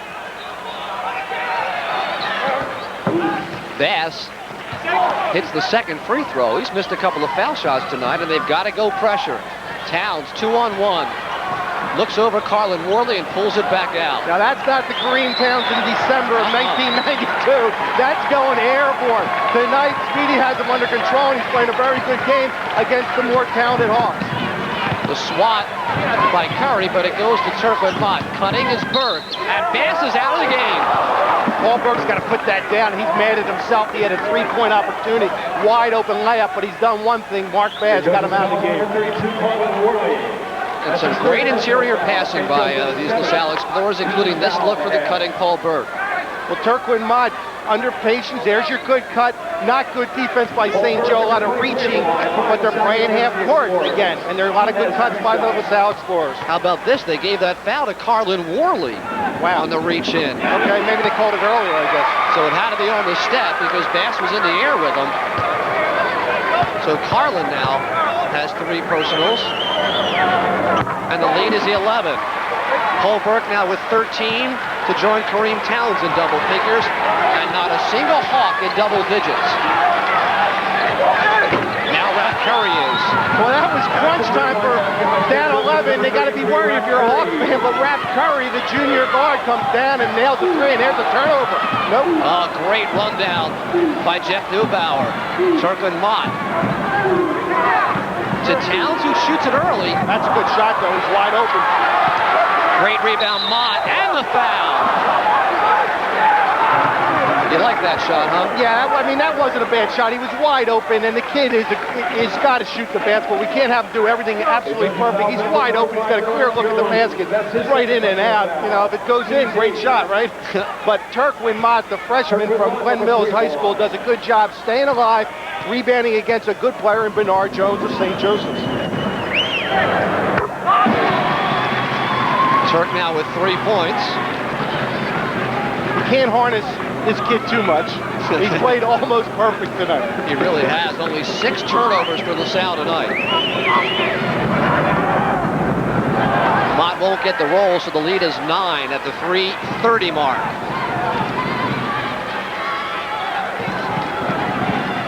Blunt in the corner.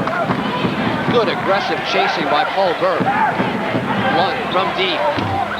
Short, great rebound, Wooten. That's number 10 for Blitz.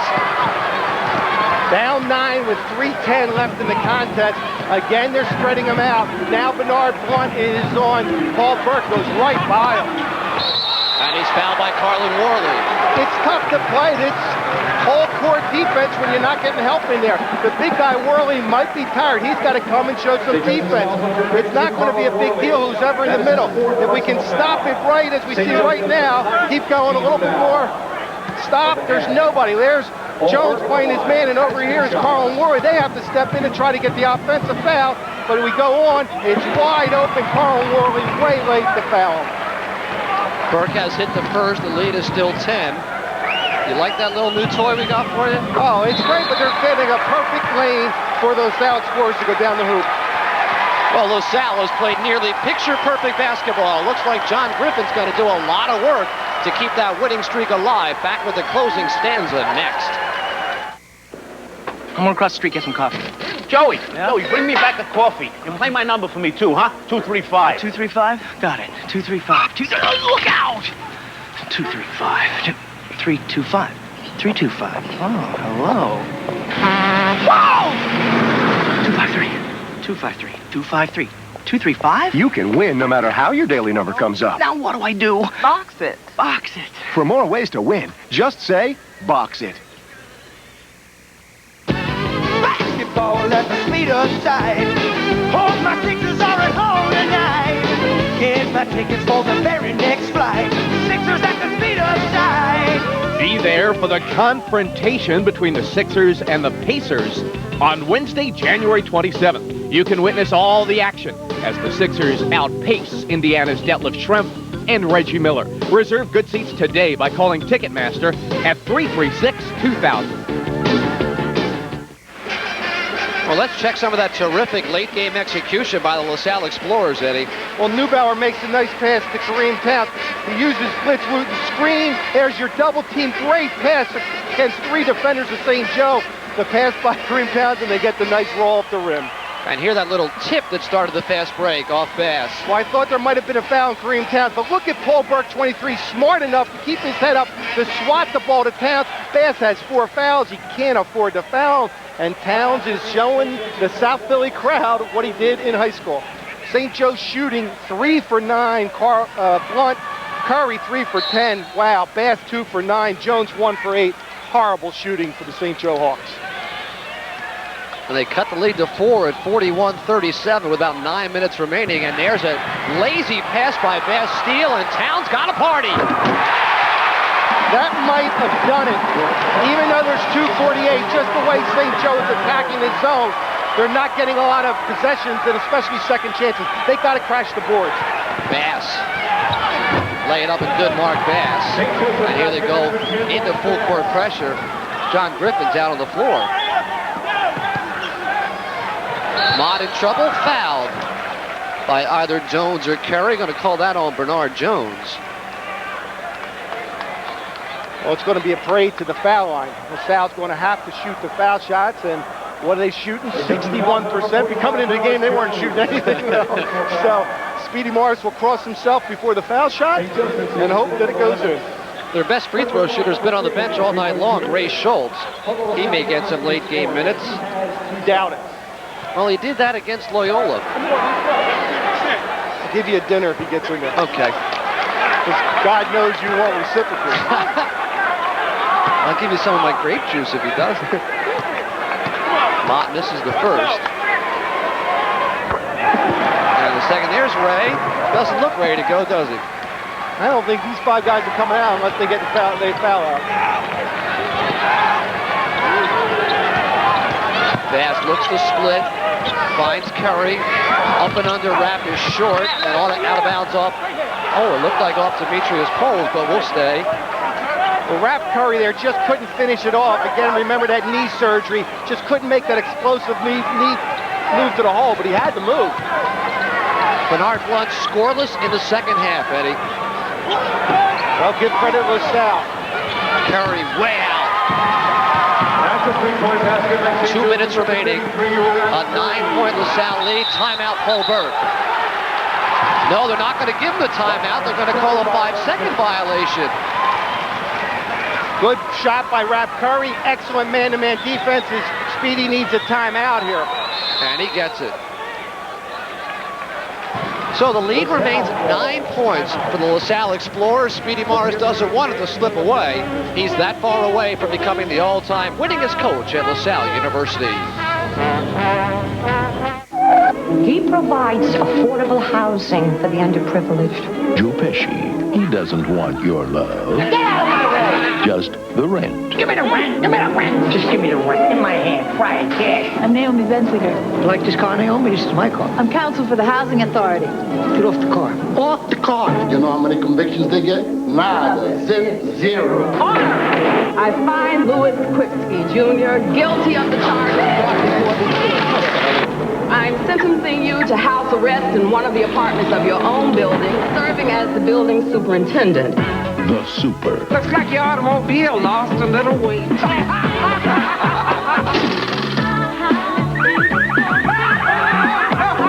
Now he's getting a taste of his own tenement.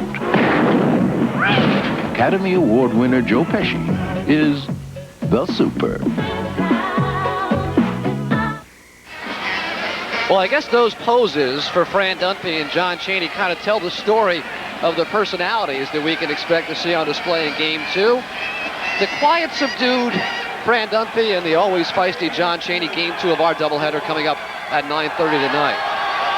Well, John Chaney, we said, talk about doing a good job every year. This year he might be doing a great job losing 2 starters early in the season. Victor Karstafen on crutches, the point guard, and Frazier Johnson, the big center, who lost his battle with academics, and he's gone. Warley to inbound. Curry in traffic, steps away. Bernard Blunt is open. That's a forced shot and a bad one by Warley, as John Griffin must have asked for a quick 3 off the out of bounds. Double team, Townes is open. That really hurts. They're going to have to come out and foul. They got to go for the foul. They don't need to shoot, and Blunt fouls. And I'll tell you, Eddie, Bernard Blunt has been nearly invisible in half number 2 with his ability and personality. He almost always puts his stamp on the game in some way. Well, Bernard Blunt is averaging 19 points a game. You could argue he was playing the best player in the Atlantic 10. You're talking Aaron McKee, Harry Moore from St. Bonaventure. He was playing extremely well. Tonight he's left his game somewhere. He just didn't have it going. And that's 4 fouls on him. He's 3 for 9 from the floor, 0 for 3 in the second half. The lead is again at 10. They want Townes to make it, and he'll jump right back in that zone. That's been so good to him tonight. And remember, St. Joseph's used 2 timeouts to stem the tide early in half number 2, so not much maneuverability for John Griffin. Bernard Blunt or Bass or Curry have to shoot the threes. That's right. Entry pass Warley and the foul, as Blitz Wooten took an elbow in the chin. Called the foul on Paul Burke. Well, it got easier to get it inside to Carlin Warley, but because LaSalle is aware of that 3-point shot, they extended the zone defense. They will trade 2 probably right now, as opposed to that 3-point opportunity for the Hawks. Carlin Warley, not the best foul shooter. At 59%. Has the first. And this is the key one, to get it in and set up that full court pressure for John Griffin's team.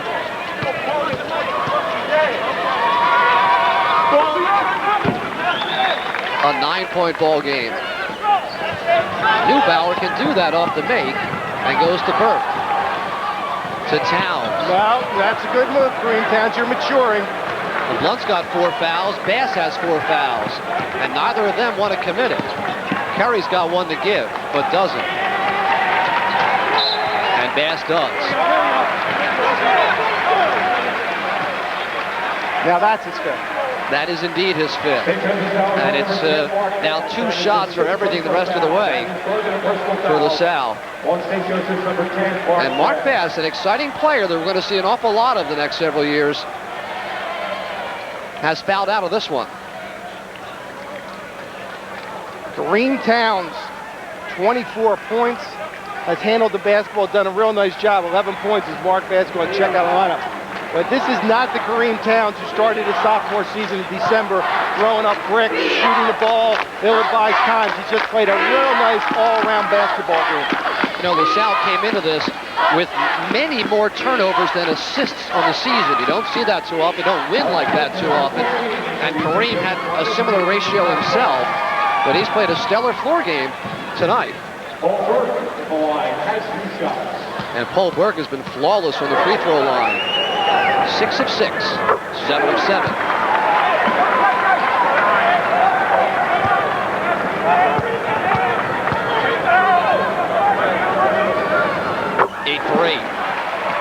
And that'll help his percentage an awful lot. He was at 70% coming in. 1 minute remaining right now as Curry misses. Townes cherry picking. To Mott, laid up, got it down. Pretty good basketball again. Kareem Townes, not selfish, brings the defender Compton to him and gets 2 points for Mott. Off balance short is Bernard Blunt, and this one is over. Poles fouls Mott.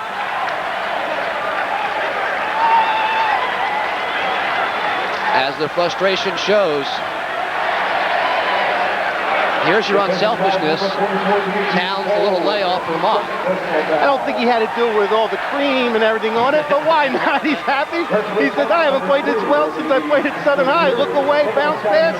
Nice catch by Turquin Mott, and there he goes back up, smiling, and they're happy, high-fiving each other. That was Alex Compton, the freshman guard that committed the foul. And here's Mott. Mott's only a 46%er from this spot. It's the hardest place on the floor for Turk. 1 out of 2.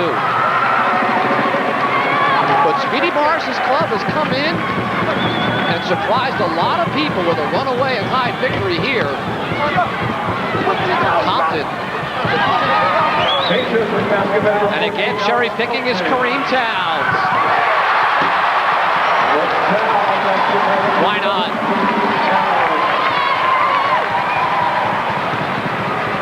Blunt in trouble. In traffic will stay. With just 15.7 seconds remaining, the hands are being shaken on LaSalle's bench. They're hugging Speedy Morris. He is now the winningest coach in the history of LaSalle University. And Turquin Mott with some negative words for Bernard Blunt, and I think they're just going to ask Bernard to go sit down. Well, I think Bernard, he's frustrated right now because he's not played well. He's been talking to Turquin Mott. I think they're going to ask both of them to have a seat.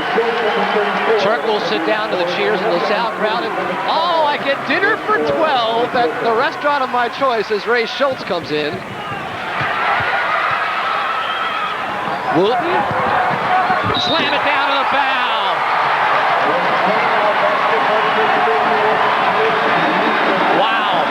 Well, the LaSalle faithful here at the Spectrum in Philadelphia haven't seen a lot of wins. They go to 500 with this win, 7-7. And also, Speedy Morris has beaten John Griffin, coach team at St. Joe for the first time. He was 0-2 against his former player. And Blitz misses the free throw.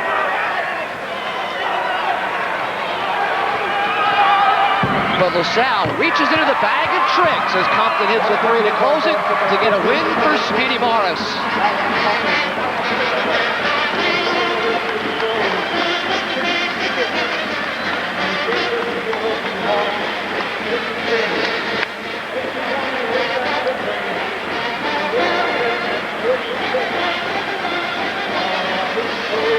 So Speedy goes to a four-corner spread offense, gets terrific play out of Paul Burke and Kareem Townes, and wins it going away. Want an idea of how tickets to the Comcast US Indoor are moving? This year, you can see #1 ranked Jim Courier, Lipton International winner Michael Chang, tennis legend Yvonne Lendl, and defending champion Pete Sampras battle it out. February 15th through the 21st at the Spectrum. But you'll have to move fast.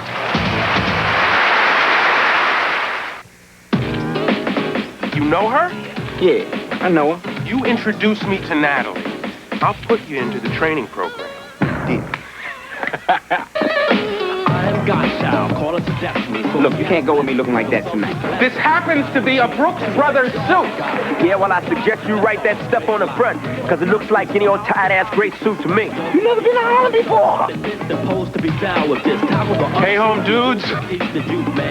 What is going on? Excuse us. It's about moving up, making the cut, suiting up for success, and making an investment in love. Love. Now, tell you something, man. That ham is cooked, glazed, and ready to be sliced. Tommy Davidson, Joseph C. Phillips, and Halle Berry. Strictly Business.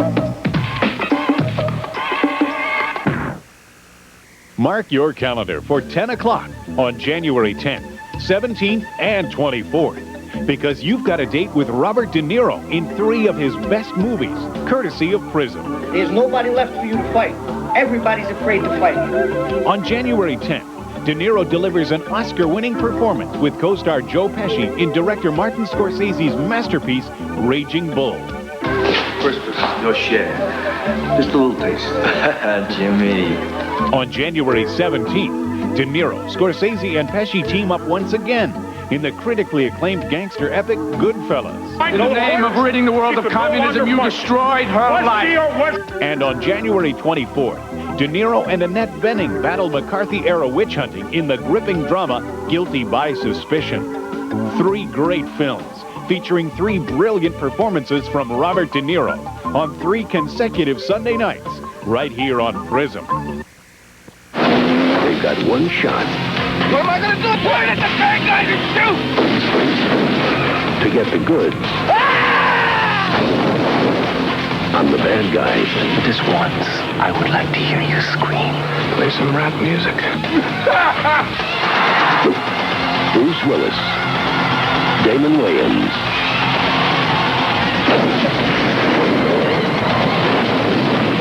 The Last Boy Scout. 2 tickets to the NCAA championships in New Orleans. Well, LaSalle University's Speedy Morris with his 145th win.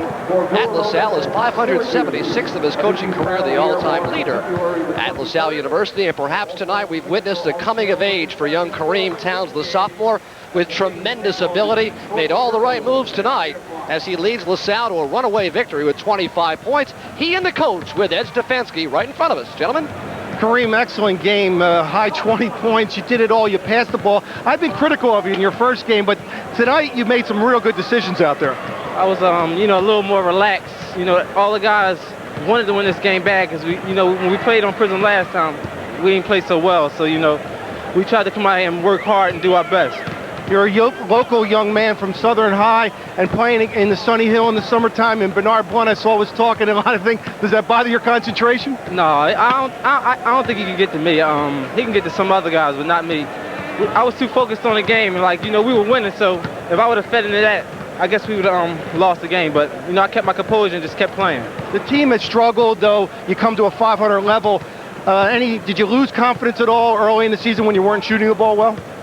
No, I never lost confidence because I believe I could shoot, but, the coaches kept telling me to take the shots if the shots were there. So every time I'm open, I shoot. Well, now we have a round-the-back pass that if you missed this and they didn't catch it, Speedy would have probably yanked you out of the game. But see if you could see it down there. Catch it, you look away, now you're having some fun, and that's Turquin putting it in. Yeah, I think if Turquin wouldn't have caught that, I would have got hollered at. But, it was an up-tempo game, and the pass was there. He's the typical type of coach. When you do things well, he's a good coach. When you're bad, you're a bad player. Yeah, but he's a hell of a coach. Now, how about the style of play tonight, though? You slowed it down, you spread the floor. You don't like that, or you think you're going to continue that play? That was pretty good. We listened to the coach one time this year. We should have been doing it early on, listening to what he told us to do. We did what he told us to do. We utilized the play, and it worked to perfection. Well, Kareem, outstanding game and good luck in the season. Thank you. Okay, let's get Coach Morrison in first. Congratulations, Coach, the winningest coach in LaSalle history. Well, I'm just happy to be a winning coach now, Eddie. That's nice. At LaSalle, they got terrific tradition, and they've had great coaches. The problem is no one stayed that long. Kenny Loeffler's in a Hall of Fame, and I'm no Kenny Loeffler.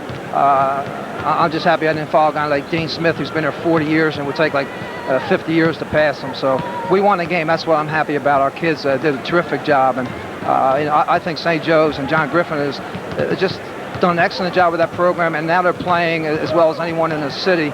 We couldn't come out and run and shoot with them and win the game. I thought we had to slow it down and try to get them a little tired and get them impatient. I think we did that. I thought we made some excellent decisions. I'm really proud of our guys. Well, you've had all those wins in your normal, calm self on the sideline. When St. Joe is making that run, maybe we can see a replay of you on the sidelines trying to get this timeout. We have it right here. What were you thinking? Thinking, get a timeout. You're not a rocket scientist, are you? You see me calling for a timeout. I want a timeout. It's pretty tough, even though the place isn't sold out. It's pretty vocal. St. Joe fans were screaming down there. Our fans were screaming. And our kids don't often look at me, Eddie, So I was glad we did get the timeout. Hey, Eddie, we have to say hello to Bob O'Dowd, who's just got out of the hospital, a great friend of all in the Big Five, and he's home. He's watching this game. So, hi, Bob. Well, Dude O'Dowd is part of the success of Speedy Morris. He's been his scout at Roman Catholic LaSalle, and he's probably the reason. We'll let it down, but you've done a good job. Now, talk to me about this game tonight, though. You spread the floor out. Is this something we may see in the future from LaSalle? We play Kansas or Michigan, but no, I don't think we have to do that with a lot of the teams left on our schedule. I have a lot of respect for St. Joe, and even though they're not a big team, I think that they're playing with great confidence, and they're not a big physical team, but they all can play. They all scored double figures, and I thought that they're playing very, very well together. And West Virginia beat us easily. Temple beat us easily. They've handled both of those teams. So I'm not the smartest guy in the world, but I thought, well, maybe if we slow it down and make them come out and play us, we'll see what happens. And if they got the lead, then we'd have to go and play. But they never did, and it worked. And give the kids credit. Well, congratulations on the winningest coach. Get a few more 100. I hope so. Thanks. Okay. Thanks. Speedy Morris, the winningest coach in LaSalle history, and Larry Rosen, I think this one was very sweet. Terrific job, Eddie. Thanks very much. There you see it. We have now updated in yellow Speedy Morris, the all-time winningest coach with 146 victories in 7 seasons with the LaSalle Explorers. Back in 1990, Speedy Morris was 30-2 and won National Coach of the Year honors. He may be doing better with this group tonight. He's 7-7 on the season, a big Big 5 victory over the St. Joseph's Hawks. We'll come back, wrap up Game 1 of our doubleheader in just a moment. Coming this February to Prism, John Goodman in the critically acclaimed masterpiece Barton Fink, Kim Basinger and Richard Gere in the psychological thriller Final Analysis, Emilio Estevez, Mick Jagger and Anthony Perkins in the futuristic shocker Free Jack, Danny Aiello in the good luck story of the decade 29th Street, Bruce Willis and Damon Wayans in the action-packed adventure The Last Boy Scout, Charlie Sheen and Lloyd Bridges in the wacky comedy Hot Shots, Glenn Close in the operatic love story Meeting Venus, Danny DeVito in the bullish takeover comedy Other People's Money, Denzel Washington and John Lithgow in the obsessive thriller Ricochet, the downtown antics of Strictly Business, and the unbelievable, the unforgettable, the utterly amazing Masters of Dublin Soul, The Commitment. Just some of the great movies and great stars coming your way this February on Prism, the channel with a better variety of movies.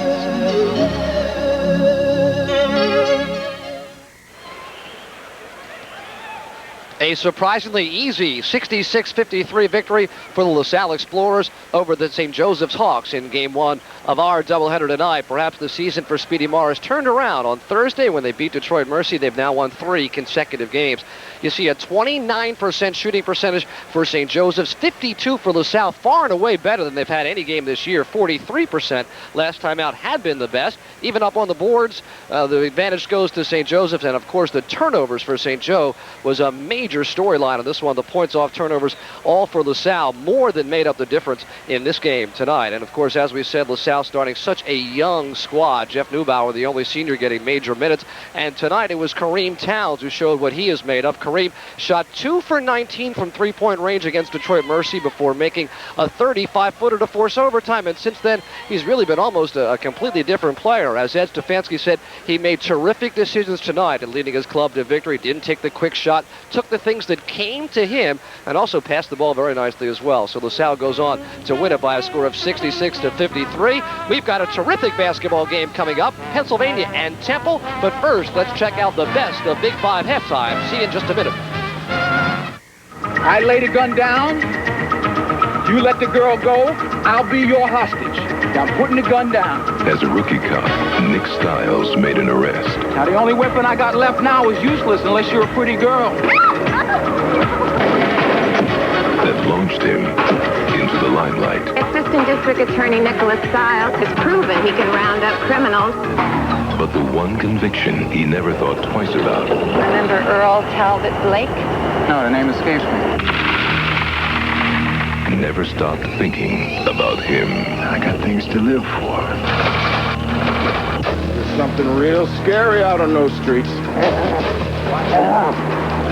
He's watching. Denzel Washington, John Lithgow, Ice-T. Ricochet.